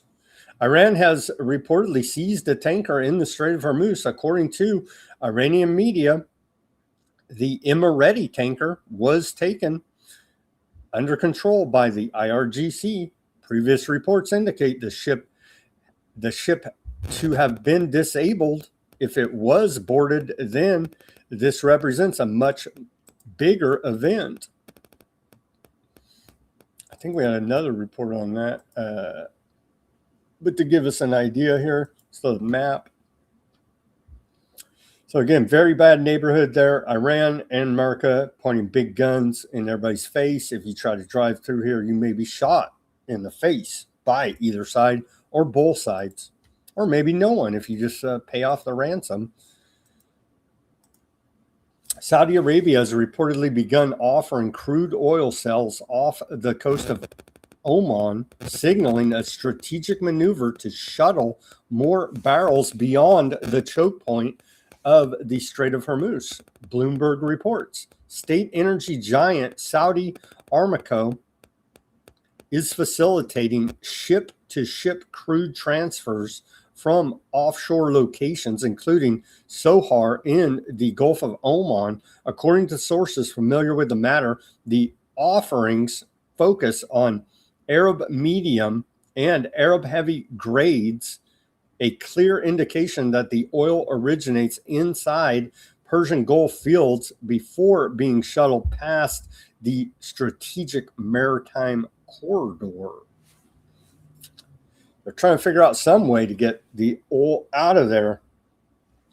Iran stopped the Arma, a Liberian-flagged, Indian-owned oil products tanker, while it was following Tehran's designated route through the Strait of Hormuz with its AIS tracking signal switched on. Energy journalist Javier Blast reports the 45,000-ton vessel is not part of the UAE shuttle fleet conducting covert crossings near Oman and is roughly 1/8 the size of a typical oil super tanker.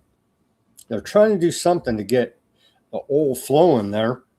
U.S. strategic oil reserves another 5.3 million barrels of Brent tops $90, and Iran reportedly seizes a tanker in the Strait of Hormuz. The U.S.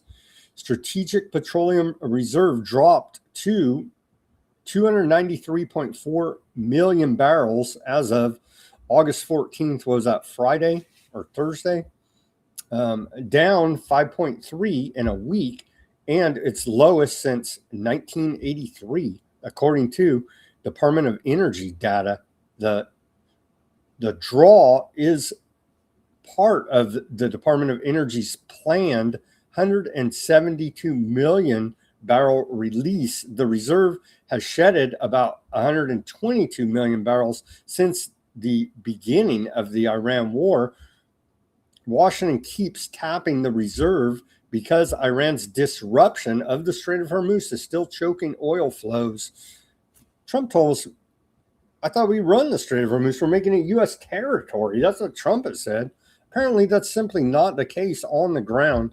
Brent crude has surged back up above $90 a barrel, up around 30% since the MOU with Iran collapsed and the conflict has re-escalated. And we're looking for potential hard escalation in the near future, per saber rattling by Iran. Now, USS Benfold, a guided missile destroyer, lost all power for 4 days in the South China Sea after a generator failure on July 24th. The crew of roughly 300 had no working toilets, air conditioning, kitchen, or water systems in extreme heat.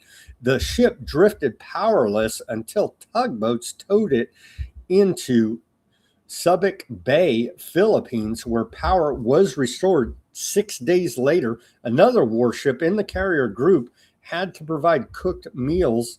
It's the second U.S. destroyer to suffer a power failure in the Indo-Pacific this year, according to a report out of CNN. Little geopolitical news here. Norway's king, Herod V, Herod V, I guess it would be, right? Herod V, V is 5 in Roman numerals. Yeah. He's 89 years old, is hospitalized on 2 weeks sick leave after cortisone treatment for hemolytic anemia. Hemothelic anemia causes fluid buildup in his body, says the palace there out of Norway. This why do they all look like Bond villains? Probably because they all are Bond villains, right? All these European elites, from Klaus Schwab to this guy to all the other royalty, a bunch of clown world evil men. You can just see in their appearance. But we wish him a full and quick recovery there at the age of 89. Financial Times reports on UAE trained mercenaries carrying out a genocide in Sudan. One mercenary said, while GSSG is a private company, the training staff in the UAE appeared to be from the Emirati army. Colombians there were separated into special units such as drone operators, anti-aircraft gun operators, and radar operators. Drone training in the UAE was provided by GSSG and Emiratis in military uniforms, he explained. Both he and another Colombian said they had trained at a base in Abu Dhabi, described by a UN panel of experts in 2021 as a military camp that had previously trained Sudanese mercenaries hired by a UAE company, Black Shield, under the supervision of UAE military officers. One fighter described the Emirati trainers, and another said he'd been trained by, quote, Arabs, but declined to provide further details. A big report here tying out of the Financial Times tying the UAE to genocide there in Sudan via, in some cases, the use of Colombian mercenaries. Russia sentences opposition leader to 11 years for condemning the Ukrainian war. A Russian court sentenced Lev Sholzberg, deputy chairman of the liberal Yabloko party, to 11 years in a penal colony for discrediting the military and allegedly spreading false information after he criticized Russia's war with Ukraine. In his closing statement during the hearing, Schlossberg demanded an immediate ceasefire and called the war a catastrophe for Russia. One day, the entire nation will shudder at the list of martyrs from the conflict. The sentence comes a week after Russia's Supreme Court barred his political party from the country's only registered anti-war party from next month's parliamentary elections. Former Ukrainian Minister of Defense Fedorov says the next stage of the war will be with robots and drones fighting each other, autonomous robots and drones practicing Terminator scenarios for you and I in the near future. Why you should care, but don't care. Keep trusting in Trump. Former Ukrainian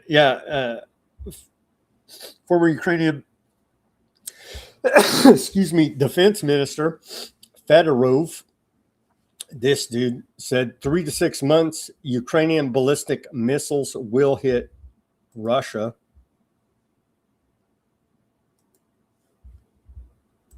We need to destroy Russian ballistic launchers. Ukraine will have its own ballistic missile soon. Do you believe that? Of course, 100%, but we need time. When do you think we'll see a Ukrainian ballistic missile hit a target in Russia? Our ballistic missiles. Your ballistic missiles. 3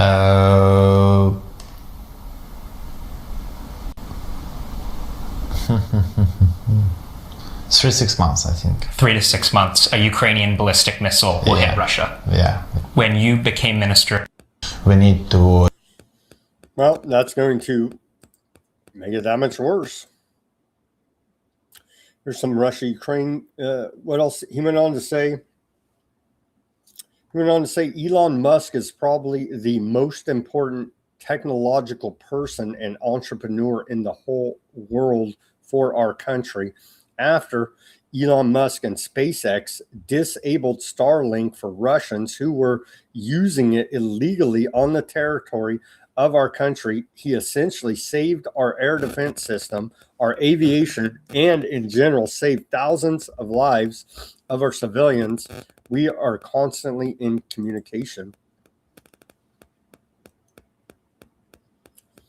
Don't forget, Elon Musk, Mr. I'm going to save you from global warming with my battery-powered Tesla cars, is actually a giant military industrial complex contractor on corporate welfare. Russia's State Development Bank, VEB.RF, fired its chief economist, Andriy Kelpech, after his blunt assessment of the war went viral. In a speech, Kelpech warned, "We will not win the competition in this war of attrition. We have the illusion that everything there will collapse. It has not collapsed and will not." He said Russia is falling behind not only to China and the United States in some respects, we are losing it to Ukraine, and predicted a social crisis when no one particularly expects it, comparing it to the 1917 revolution and the collapse of the Soviet Union. The firing came one day after Russian media widely picked up the quotes. Sources from the Russian State Development Bank, when asked, said the call for his firing came from above. Ukraine has used British-made drones for the first time in deep strikes inside Russia, targeting oil refineries near Moscow, Yaroslavl, Volgograd, and Belgorod. The reported use of British weapons marks a new phase in UK-Ukraine military cooperation and could prompt Russia to intensify hybrid attacks against the UK. And that's according to the UK Times there. And Russia has said, you hit us deep in Russia, long-range strikes from Ukraine. Lavrov and Putin, I believe we've reported on in the past, said we're going to take that as a direct strike from you, America. And I assume the same applies to UK. So we're going to see, as it appears, the war is escalating. Now, Ukraine has knocked out 7 of Wildberry's 7 of 10 Wildberry's largest logistics centers. In total, 21 of the top 30 warehouses of Russia's biggest e-commerce platform have been struck by drones. And again, that's equivalent of America's Amazon. They're bombing the hell out of their Wildberries logistics and warehouse facilities that are in Russia. Hey, we all need to get one of these vans now, as the encroaching scientific dictatorship technocracy, i.e. Terminator was a documentary, is coming to fruition here now. And we just saw former defense minister of Ukraine said they're going to have automated, and they're doing it now, but automated autonomous robot battles. With that coming in the very near future, Russian forces strapped mirrored panels onto a van as a makeshift countermeasure against drones that use optical or AI guided targeting. Here's the van. We may have to equip our vehicles with this method in the very near future. Я себе машину из 3 букв взял, новую. Какую, BMW? Нет, эта машина лучше, чем BMW. Где ты? Давай заберу тебя. Давай заберу тебя. Я прокачу тебя. Алло, я себе машину...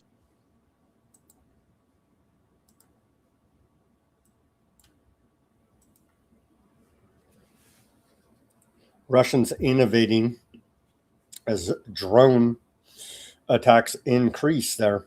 Russia's built at least 10 new drone bases with 59 launch rails near its borders with Belarus and Ukraine, according to the UK Telegraph investigation. Using satellite imagery and leaked documents, the bases can deploy increasingly advanced long-range drones, some capable of reaching Poland, raising concerns that Moscow could threaten NATO infrastructure in the near future. Several sites are already being used against Ukraine while Russia continues expanding its drone launch capacity.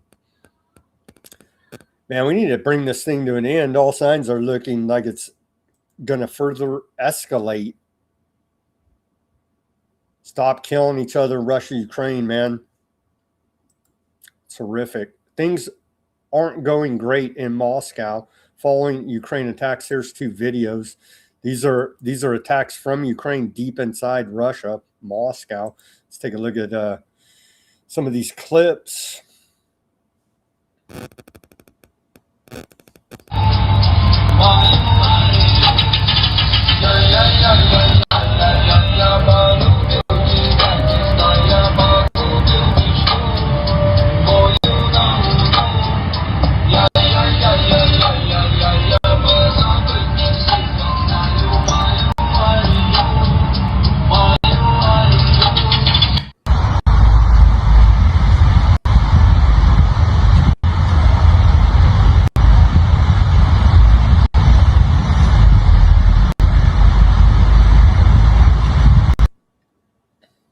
Ongoing attacks that are deep inside Russia.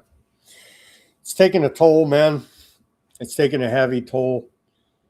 Ukraine's population has dropped 45% since independence. Jumping in bed with Lindsey Graham and old McCain in America has taken a toll on Ukraine here now. From 52 million population to around 29 million living in Ukraine control, or excuse me, Kiev controlled territory. I guess you could call it Ukraine controlled territory. And nearly 7 million are refugees abroad. The number wanting to return has fallen to below 50% for the first time. The country loses an estimated 100,000 to 150,000 people monthly to long-term immigration. Far more important than battlefield casualties, birth rates have hit a record low of 0.9 children per woman, with deaths nearly 3 times higher than births. One demographer put it this way: there will never be 52 million of us again. We need to plan around 30 million. A heavy toll there. Ukraine is paying for this relationship with America, NATO. Forces aligned with Yemen's Saudi-backed government say they are intensifying drone and artillery attacks on Nasrallah's positions across western Yemen, i.e. the Houthis' positions there. The attacks follow Nasrallah's claimed drone strike on a weapons depot and ballistic missile attack on vessels that are near the Strait of Hormuz. Casualty figures have not been released, and the battlefield claims have not yet been independently verified. They did put out a video. I'll spare you because we don't have independent confirmation, and it's all in Arabic. Yemen's Nasrallah says it attacked 2 positions used by Saudi-backed forces. There's a war going on right now between Saudi Arabia and the Houthis there in Yemen. Yemen Armed Forces spokesman said drone struck a weapons depot near Shan al-Jian camp, setting it ablaze. So yeah, they're shooting some ballistic missiles back and forth there. The Houthis targeted the Indonesian flagged cargo ship LCT Amar Khan 1468 while it was docked at the same wharf in the Bab al-Mandab Strait, southern Yemen. they had previously struck, alleging the vessel was carrying Saudi military equipment. You can see right here in these images put out in that report, they whacked that ship, claiming it was transporting Saudi military assets. Saudi Arabia removed the sentence, quote, Muslims will never give up Jerusalem from its grade 11 Arabic textbook. It's part of a broader curriculum change trending under Vision 2030 out of Saudi Arabia, which has also replaced Zionist enemy with aardvark land occupation in their textbooks to try to soften the blow of hate against the Zionist regime there.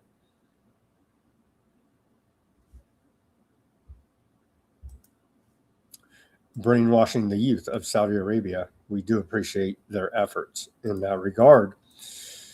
Department of War orders research scrutiny audits at 30 academic institutions. The Department of War has issued formal notifications to 30 domestic academic institutions directing them to initiate immediate and comprehensive reviews of their academic, financial, and research collaborations with foreign entities of concern.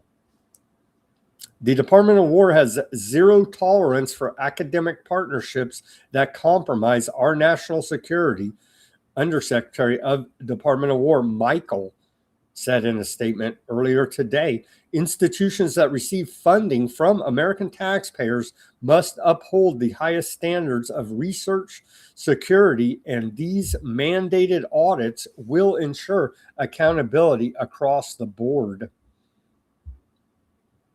Universities are critical partners in executing a wide range of Department of War research programs, and the department must therefore ensure that our research investments are well protected from foreign exploitation.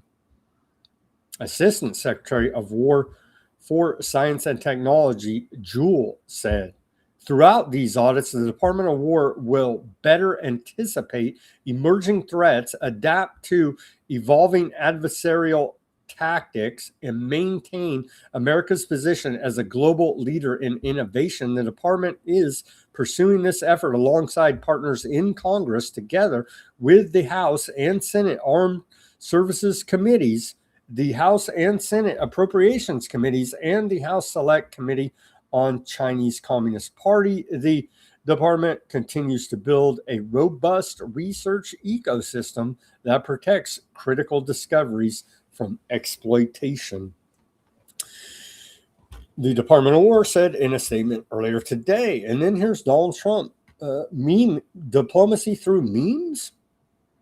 No, he's just a goofball. Hey, Donald, we cool, right? Of course, Kim Jong-un. And that's on the back of this report. Trump posted this yesterday. Based on my very good relationship with Kim Jong-un of North Korea, I am happy with the fact that the United States has long ago agreed to participate in joint military exercises with South Korea. These exercises are not only costly, with much of these costs paid for by the United States of America as usual, but send a signal that is totally inappropriate and hostile to a country that, as long as Donald J. Trump has been president, has been unthreatening and respectful. Again, signs of mental illness, referring to yourself in a third person there. Therefore, and based on the fact that it is too late to cancel, I've instructed Secretary of War Pete Hegseth to substantially reduce the joint military exercises. While somewhat unrelated, I recently asked the president of South Korea if they would like to join us in the denuclearization of the Islamic Republic of Iran, and they said no thanks. Thank you for your attention to this matter. Human Rights Watch chief says we are living in a, quote, new world order, no longer governed by UN, the Security Council, treaties, norms, and laws, calls the U.S. sending migrants to Africa. It sends a message to scare off other migrants and is really inhumane treatment.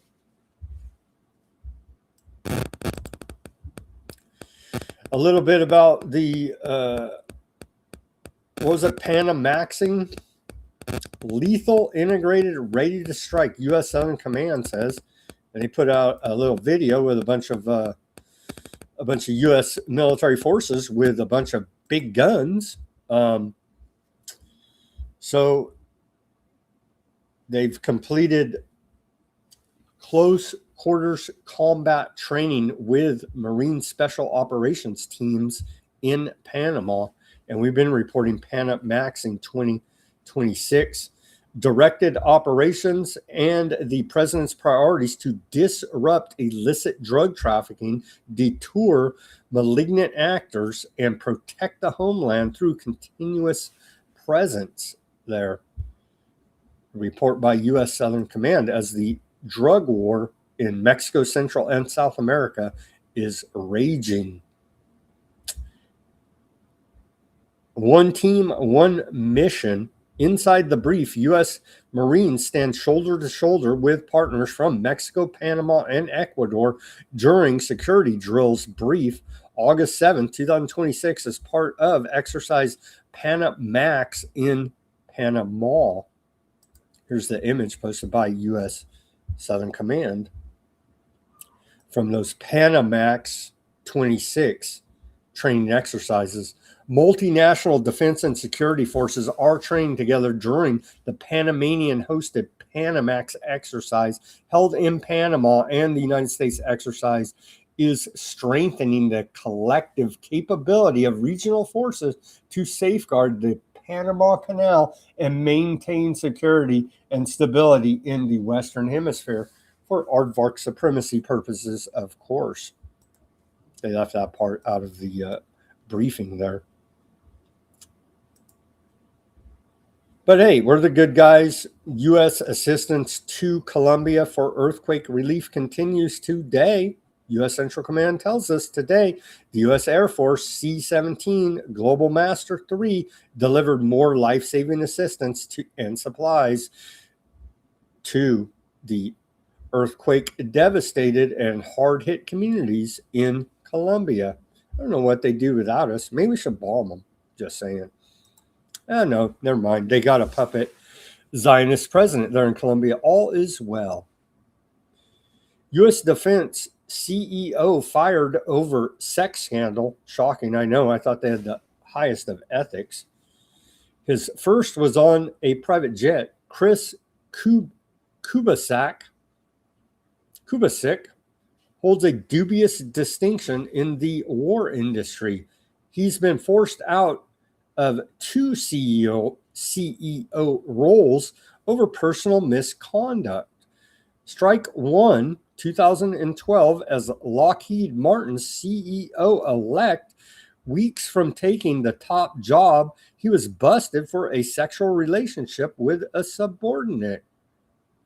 Shocking, with a man of such high ethics and ill repute to be caught in these sex scandals.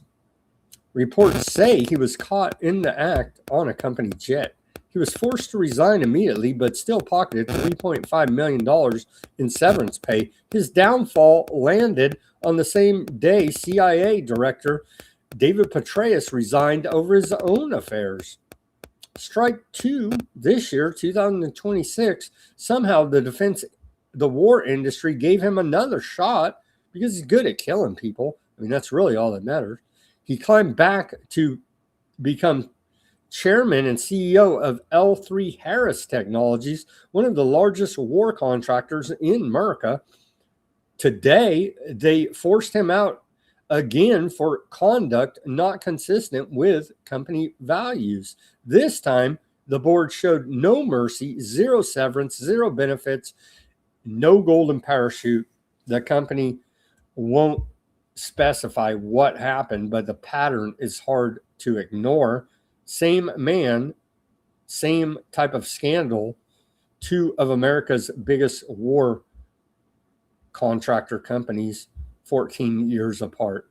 No, he just got a raw deal, I'm sure. These aardvarks, they're out of control, if you didn't already know. A 35-year-old aardvark tourist was arrested in Crete, Greece for neglect arson. They have a thing for poisoning the well and arson.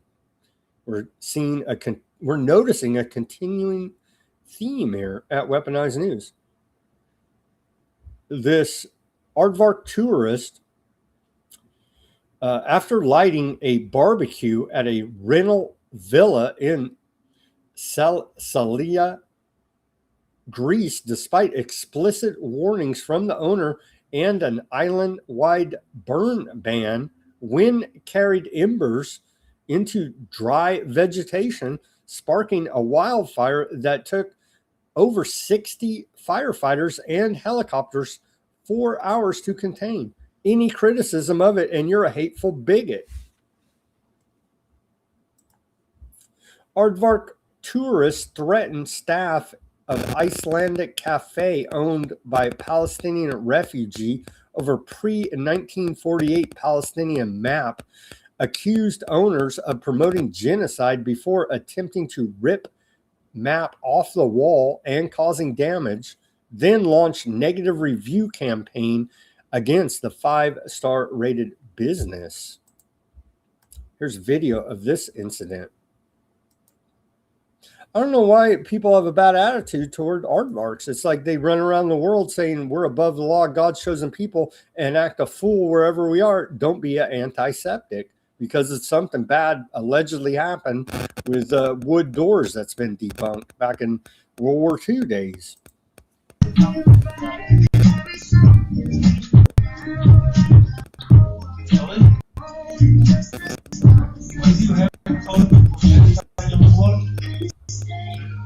You have multiple language in genocide.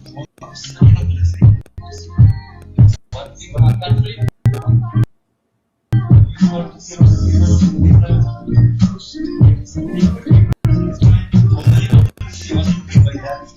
it's my country. Some country also.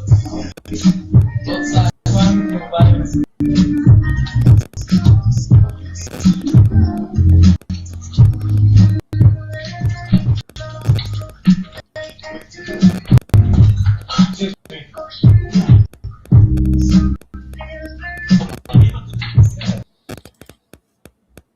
Yeah, it's fine. Vandalized dude's business there for having a map of Palestine pre-1948.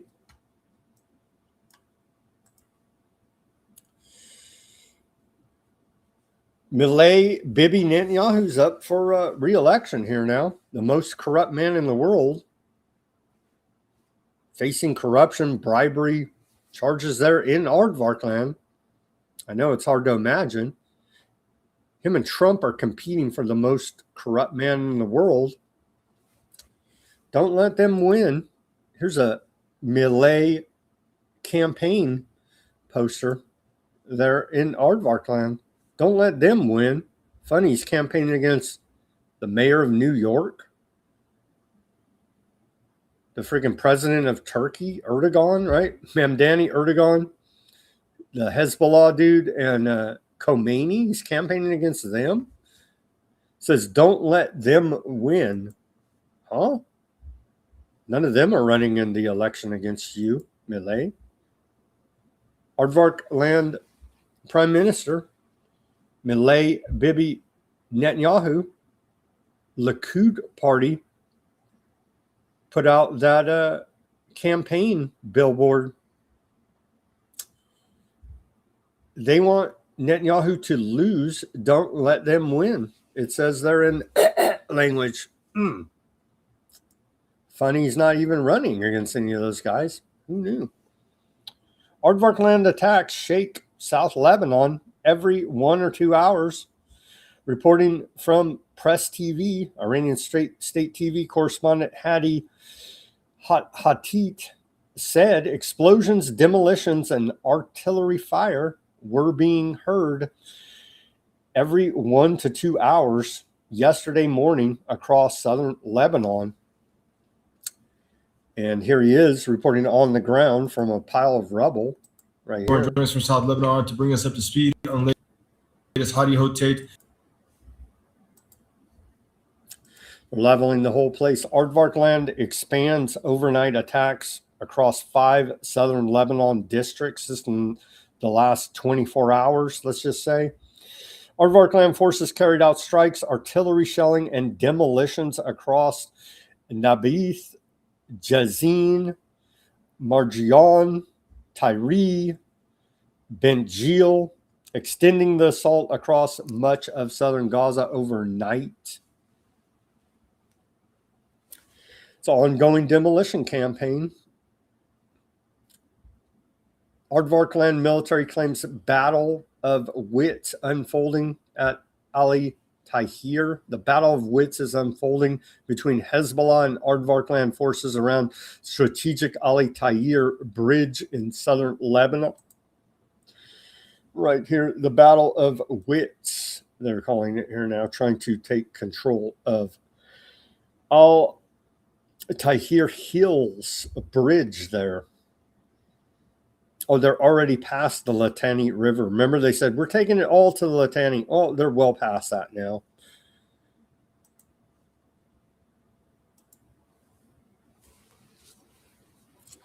Yeah, Battle of Wits. We just covered that. U.S. blames Hezbollah for Aardvark land occupation after Aardvark land kills 11 in Lebanon. Hezbollah's fault, obviously. Aardvark land strikes killed 11 Lebanese, including 3 children, and wounded 19 others across southern Lebanon on Saturday, 2 days ago.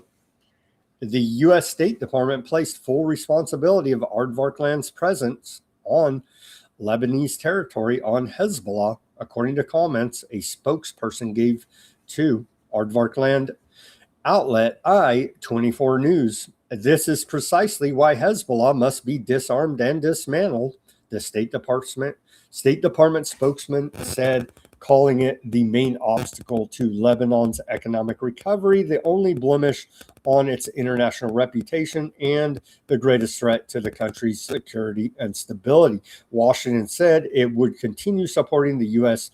brokered framework signed by Beirut and Tel Aviv in June, calling its pilot zones process the only viable path to lasting peace, which is give them all your land or die.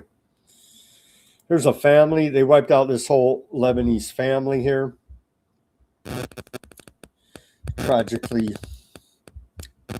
enough, Aardvark land killed all 6 members of the Hassan family, mother, father, and 4 children in their home in Assur, southern Lebanon. And what was that? This was Friday, I believe. And they tell us, well, Hezbollah did that. Well, Hezbollah actually didn't do that. Aardvark's whacked that whole family.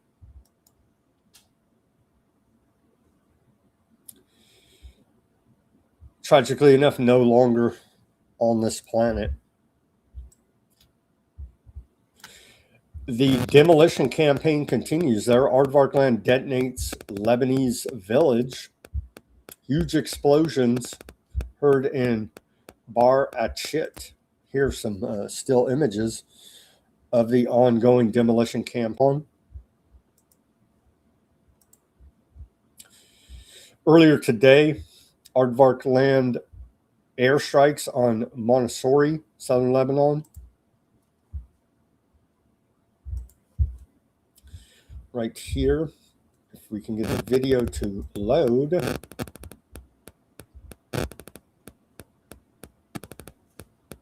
Apologies for that. I guess we'll skip that one. We got more. There's more. Don't worry. Here's some, instead of blowing it up, I'll just share it as we're having video issues. Local residents of southern Lebanon village of Banai Hayyan tell the Cradles media correspondent that Aardvark land occupation forces continue to target residential homes in the village. They are burning homes, demolishing private property, including agricultural land, and destroying everything in their path, the source revealed. You can see right there evidence of those attacks right there.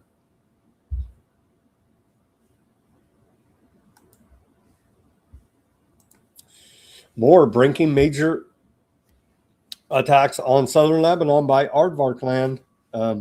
Here's some images from that Ali Al-Tahir Hill. Some major bombings going on there. You can see the aftermath. Yeah.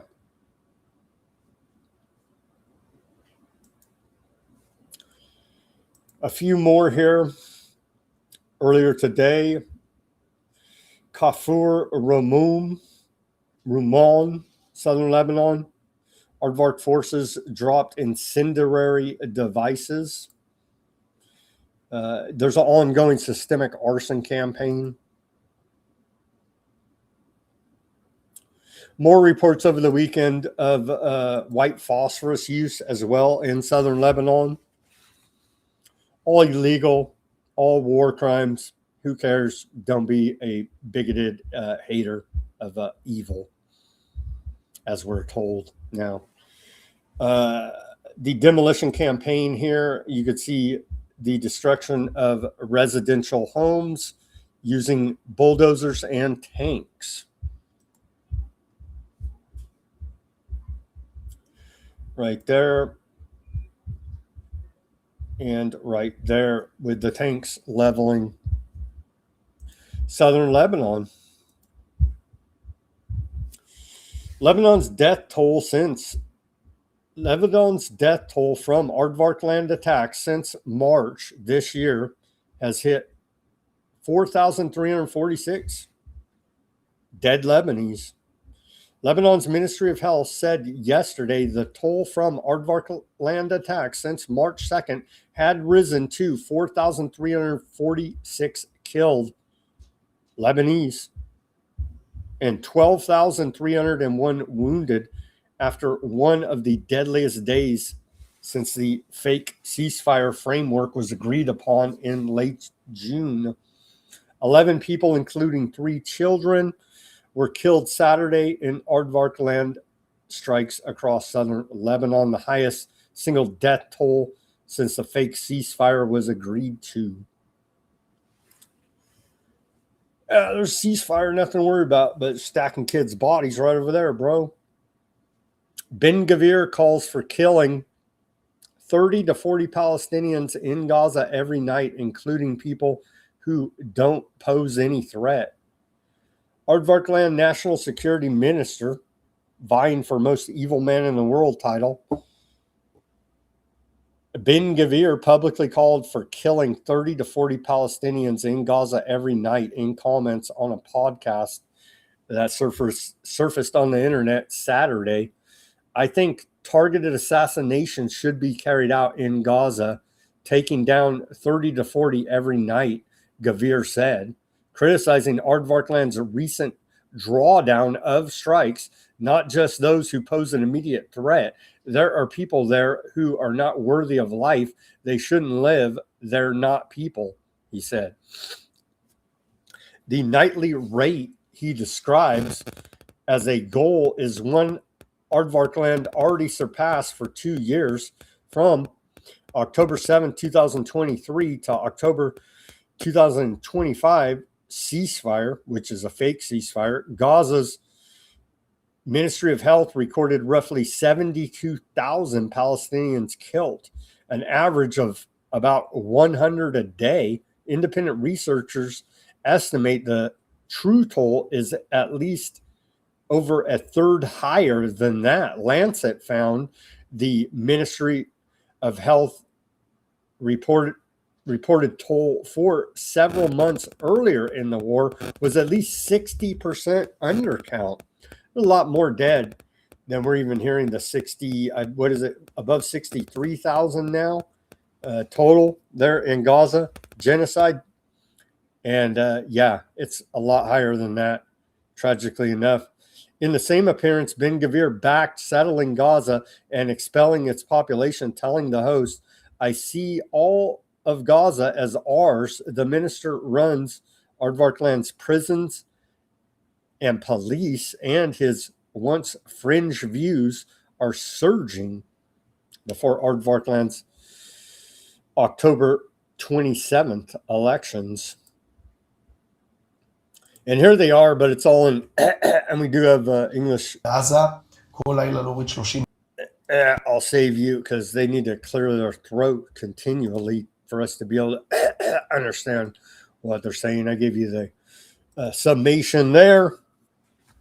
Prominent UAE billionaire Khalif Al Habtour, who championed the Abraham Accords, is now questioning normalization with Aardvarkland after Ben Gvir called for killing 30 to 40 Palestinians nightly, saying they are not worthy of life. If an official in the Aardvarkland government can speak this way openly, how can we be asked to speak of peace, negotiations, and coexistence, he wrote. Well, he's a damn antiseptic hater. I mean, come on, dude. However, he stopped short of calling the UAE to suspend ties or impose sanctions on Aardvarkland. Well, strongly worded letter could certainly stop them. The UAE remains Aardvarkland's largest Arab trading partner at $3.2 billion in bilateral trade.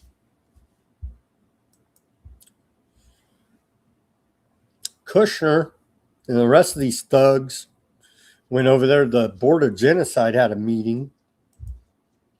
Here they are. Ari Lightstone, Board of Genocide Senior Advisor. Nikolay Medinov,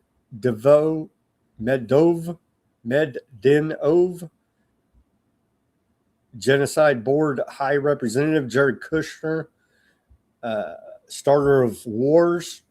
Their Trump advisor and Board of Genocide Executive Board member. Aardvarkland President Isaac Herzog, and far right Lorraine Tan Man, Board of Genocide Senior Advisor. Baghdad Butcher Tony Blair also attended the separate meeting with Milei Bibi Netanyahu, according to CNN.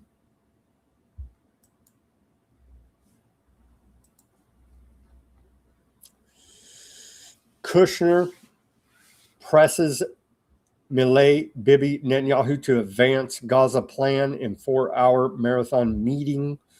Aardvarkland refuses, citing elections, according to a report out of CNN. U.S. envoy Jared Kushner pressed Aardvarkland Prime Minister Milei Bibi Netanyahu during a meeting that lasted more than 4 hours to advance Trump's stalled Gaza peace plan and not create obstacles. Bibi laughed in his face and said, "We'll do whatever we want. Don't be a bigot." No, I added that part, but that's essentially what it is every time here now, right? We do what we want, and if you don't listen, we shoot you in the face. Because they have elections to worry about, because he's running against the mayor of New York City and the supreme leader of Iran and the leader of Hezbollah, who he's not running against, but somehow he's running against them, according to his party's campaign propaganda billboards that are in Aardvarkland. We have our own relationship with Hamas. Trump tells the War Channel Fox News they're giving up their guns. Trump tells Fox News that the U.S. has a different channel with Hamas and that Aardvarkland should not be striking Gaza right now, but they are. And so it's tragically laughable as the genocide continues. So don't believe a word that line Trump has to say, or maybe even believes it.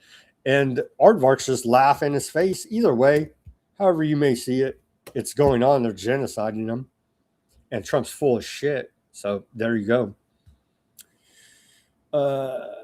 Kushner on the War Channel, Fox News, more from his meeting with Hamas.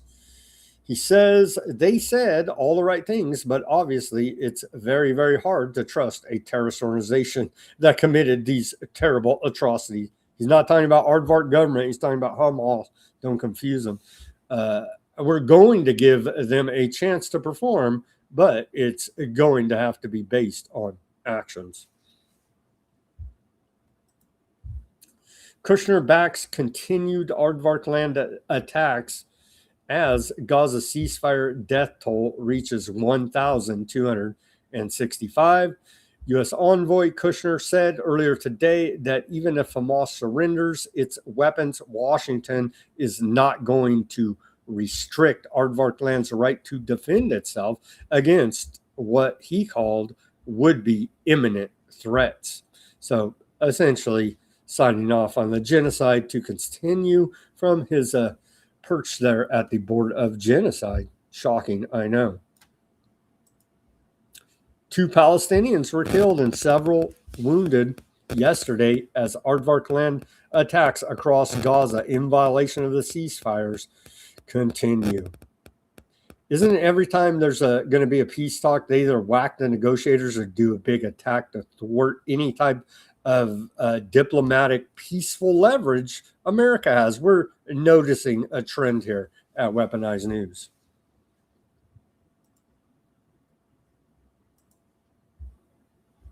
This is tragic right here, extremely. So here is a doctor there in Gaza describing having to do a leg amputation on a 5-year-old girl with no anesthetic.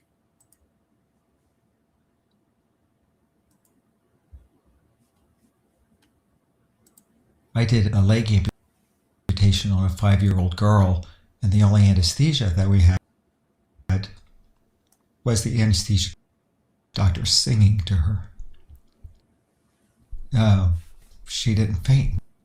We were praying for her to faint. She stayed awake the whole amputation. That was at 3 o'clock in the morning when the ceasefire broke. And the only thing I did before then was text message one of our U.S. senators and asked him to contact Trump because he had a cell phone and duplicate what Reagan did in 1982, calling Menachem and begging to please stop the bombing of Lebanon, that he could put a stop to this because the ER floor was filled with dozens of babies that were missing limbs or needed to be missing a limb.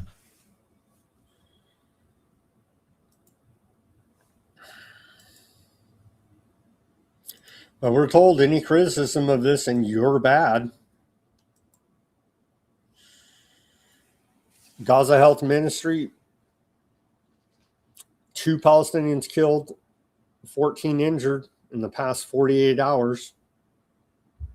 Since the October ceasefire, which there's not a ceasefire, 1,262 Palestinians have been killed, 4,168 injured, 808 bodies recovered from the rubble. And since October 7, 2023, the beginning of this most recent Palestinian genocide, 73,391 dead Palestinians, with 174,280 injured being reported by the Gaza Ministry of Health there.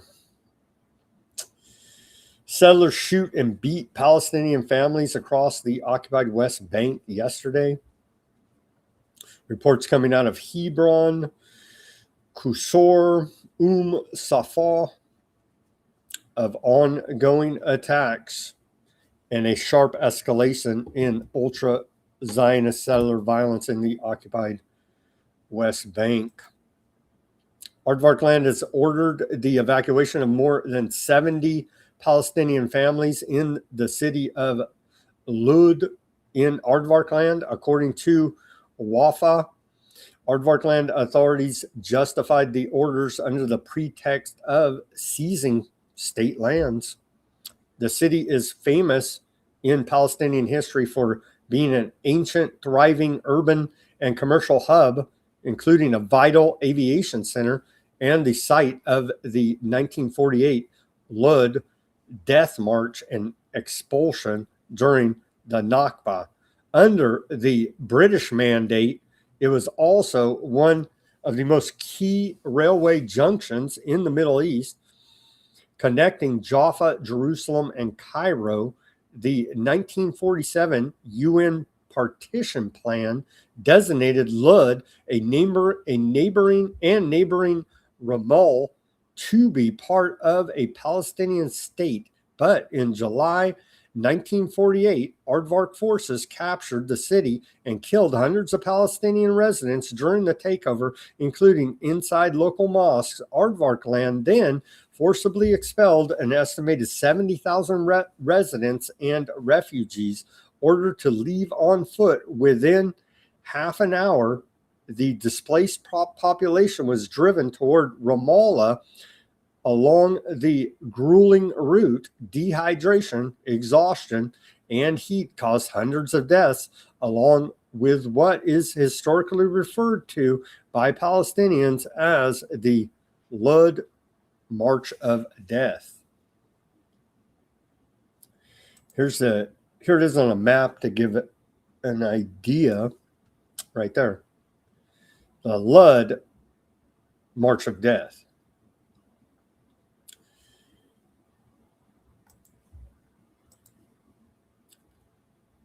Palestinian Americans are being detained there in Aardvark land. Palestinian American man suspected detained by Aardvark land forces in the occupied West Bank. His family says Hassem Jabrin, a 46-year-old U.S. citizen from Pennsylvania, has been held by Aardvark land forces for more than 3 days without charges after troops raided his family home in Tuk, southeast of Bethlehem in the occupied West Bank on August 12th, according to a statement from his family. It's American. 1,000 days of torture in isolation for Palestinian prisoners. Palestinian prisoners have now endured 1,000 days of isolation in Aardvark land prisons, deprived of their rights and prevented from communicating with the outside world. The Palestinian Commission of Detainees and Ex-Detainees Affairs said yesterday. The commission said Aardvark land continues to prevent the International Committee of the Red Cross from visiting Palestinian detainees or examining the conditions in which they are being held. Rights groups and the United Nations have documented Aardvark land's systemic use of torture, including rape and sexual violence, in its network of torture prisons. The Pope calls for an end to violence against Palestinians in the occupied West Bank.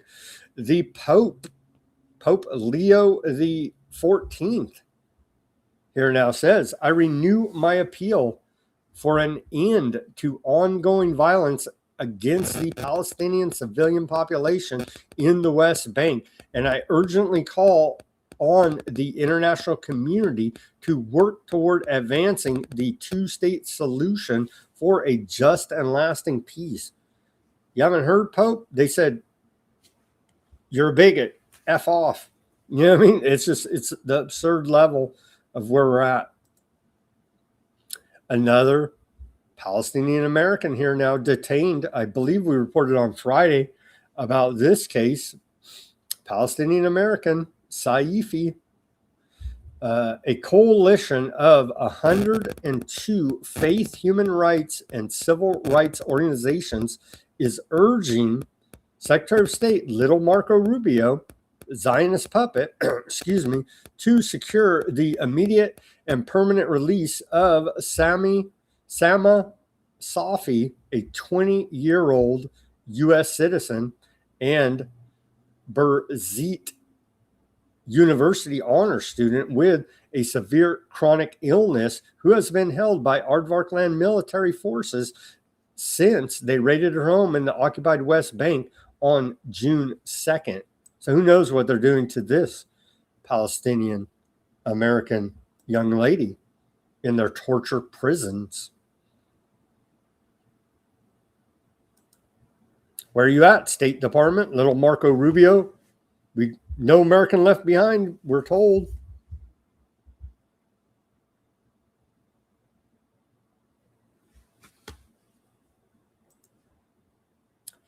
And then final story of the day here, and we'll wrap up. Give me the like, share, subscribe, push that notification button. We blasted through there almost 3 hours worth of news here for you, covering everything on this Monday, August 17th, 2026 edition. Again, thank you for joining us, those that have stuck with this long broadcast.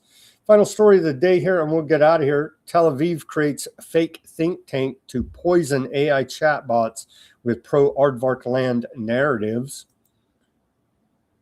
Report out of Responsible Statecraft. Aardvarkland creates fake think tank in likely attempt to dupe AI chatbots. In just over a week, the Hanover Institute has published at least 100 articles that appear tailor-made to influence chatbots. At a glance, the Hanover Institute for Public Policy looks like a new think tank dedicated to Aardvarkland, Palestine. The organization churns out think tank style reports on questions such as, does AIPAC use dark money in elections? And is Aardvarkland carrying out a deliberate campaign of starvation in Gaza? But the Hanover Institute is not a real think tank. None of the reports have bylines. A small disclaimer at the bottom of the webpage notes that the organization was created on behalf of the Aardvarkland government advertising agency Pyro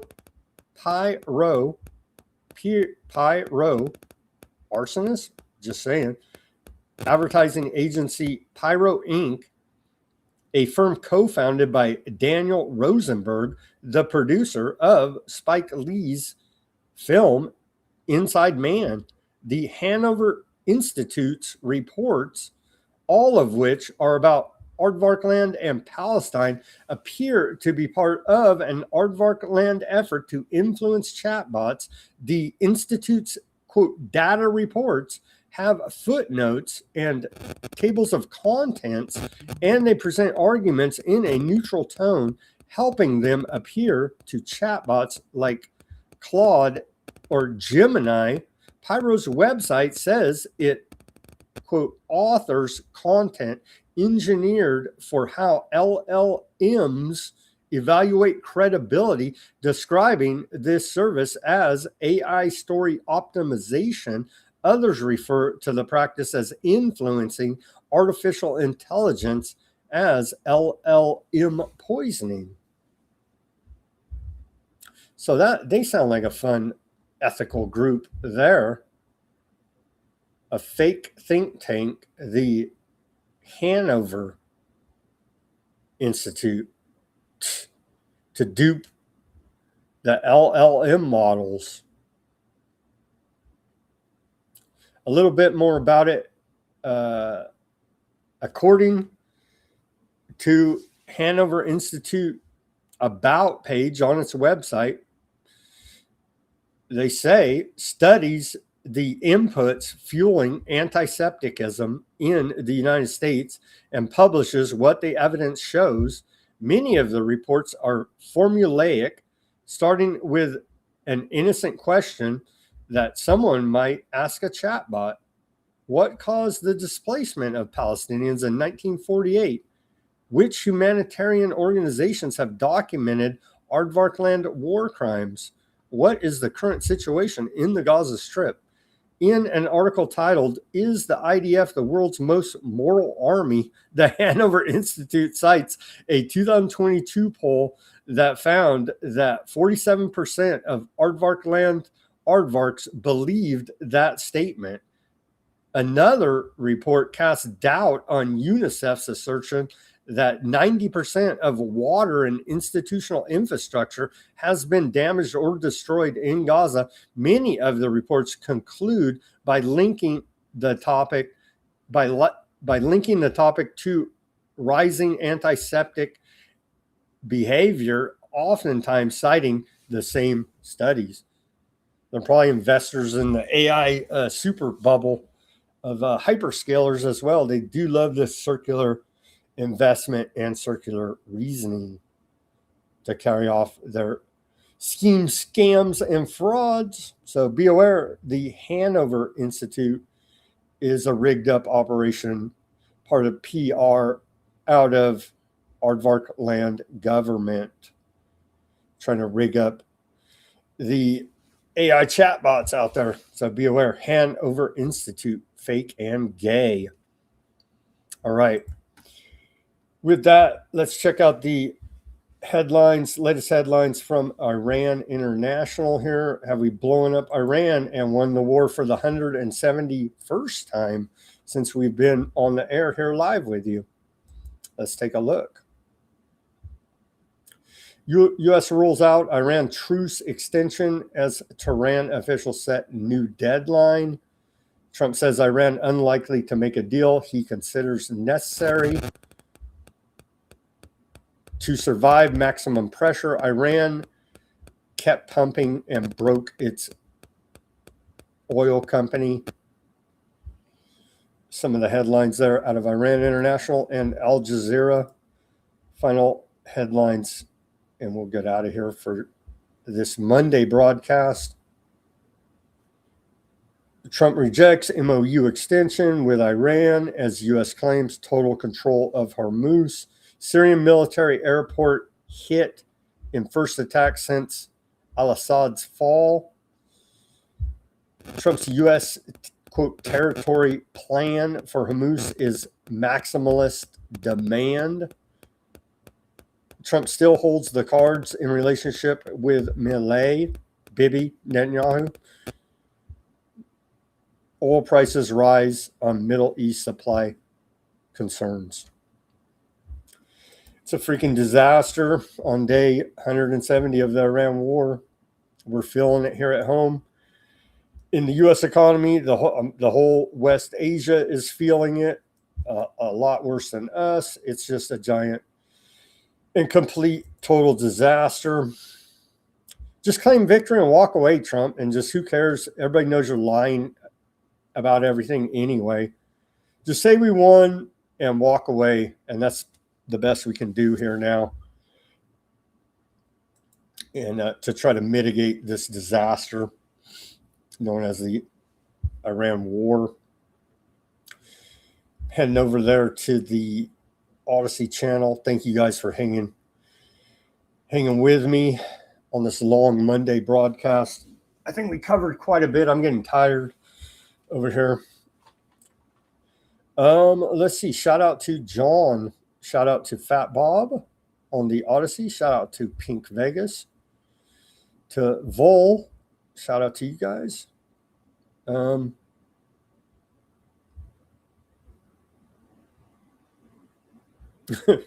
Utter complete BS too, Sam. I cannot find more adjectives to that statement, or I would. Thank you, Fat Bob. Fat Bob says, to understand remains New York City's Madison Avenue, quote, madmen didn't even begin to address what that's metaphored into now, or morphed into now. Now in our lab grown AI support businesses that give you the business. Oh, Fat Bob.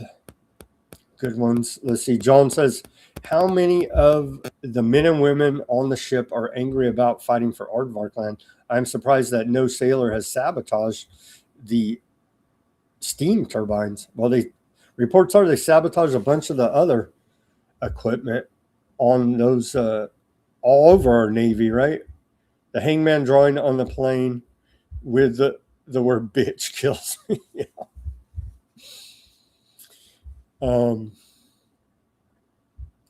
Are the local administrators being compensated for contracting with Flock? Good question. There's always kickback schemes, right? Tax breaks for alleged job growth, and then kickback schemes. There's always some type of insider dealings going on. It appears here now with our representative government. BRRT. Wow. That'd be a misery. Yeah. John says that accusation that Iran is the #1 state sponsor of terrorism is a bull-faced lie. The United States and Aardvark land, and don't let me forget the Brits. I would say the Aardvark land and the U.S. tie for first with Brits. MI6 close second. I mean, let's be honest here. Let's not be blinded by the old red, white, and blue and war propaganda. Let's be honest. And I believe that's an honest assessment there. John goes on to say, it looks like Trump is provoking the Russians, like his orders from the Rothschilds is to start World War III and kill off the Goyim. Yes, seems like that's always the agenda, isn't it? Trump's dementia becomes more apparent every time he speaks or posts one of those lengthy delusional posts on Truth Social. Their language is as ugly as their death cult. Yes, indeed, John. And thank you, BRRT, for tuning in as well. And everybody else on the Odysee. Thank you guys for tuning in and chatting it up on this Monday edition of Weaponized News. Thank you, everybody, for tuning in on X, Bitchute, Facebook, Substack, Rumble, and YouTube. Let's head over to the Rumble YouTube chat. Shout out to Fat Bob on the Rumble. We had a few at the beginning. We had one AQ on the YouTube says, I live in Iran. Ask me whatever you want. I'd like to have you on the show. If you're still listening, message me on the X, Weaponized News. And I'll have you on the show from Iran. I wish Sam would switch his phone off. Is that what's causing feedback? Maybe my phone's causing feedback. Frequent bad static might be phone. Wow. I hope it didn't go on for the whole show. I've seen reports of that. Yeah, I think it was the phone. Apologies for that. Let's see. Jim says U.S. military security protocol calls for all threats made against the United States of America to be taken seriously. Iran knew this when they first got started.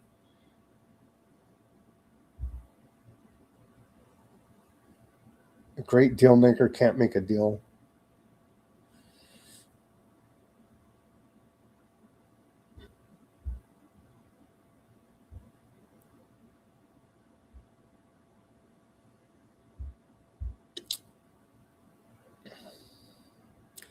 Yeah, some British pop singer was the guy, allegedly. They wanted to set up the cheerleader that passed away. I heard that in some reports as well.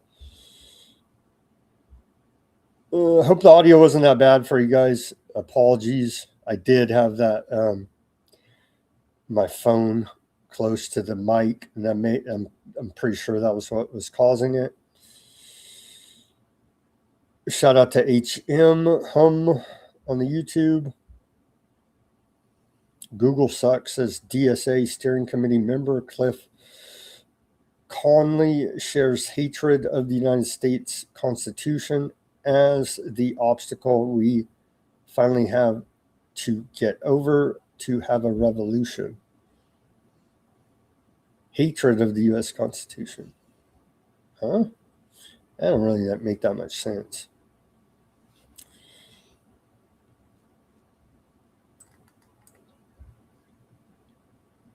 Do you see me promoting DSA or any government for that matter? No. Okay, so people get confused. They tune in here and they think I'm like supporting the Democrats or something. No, no, no. I don't support any government, any political party.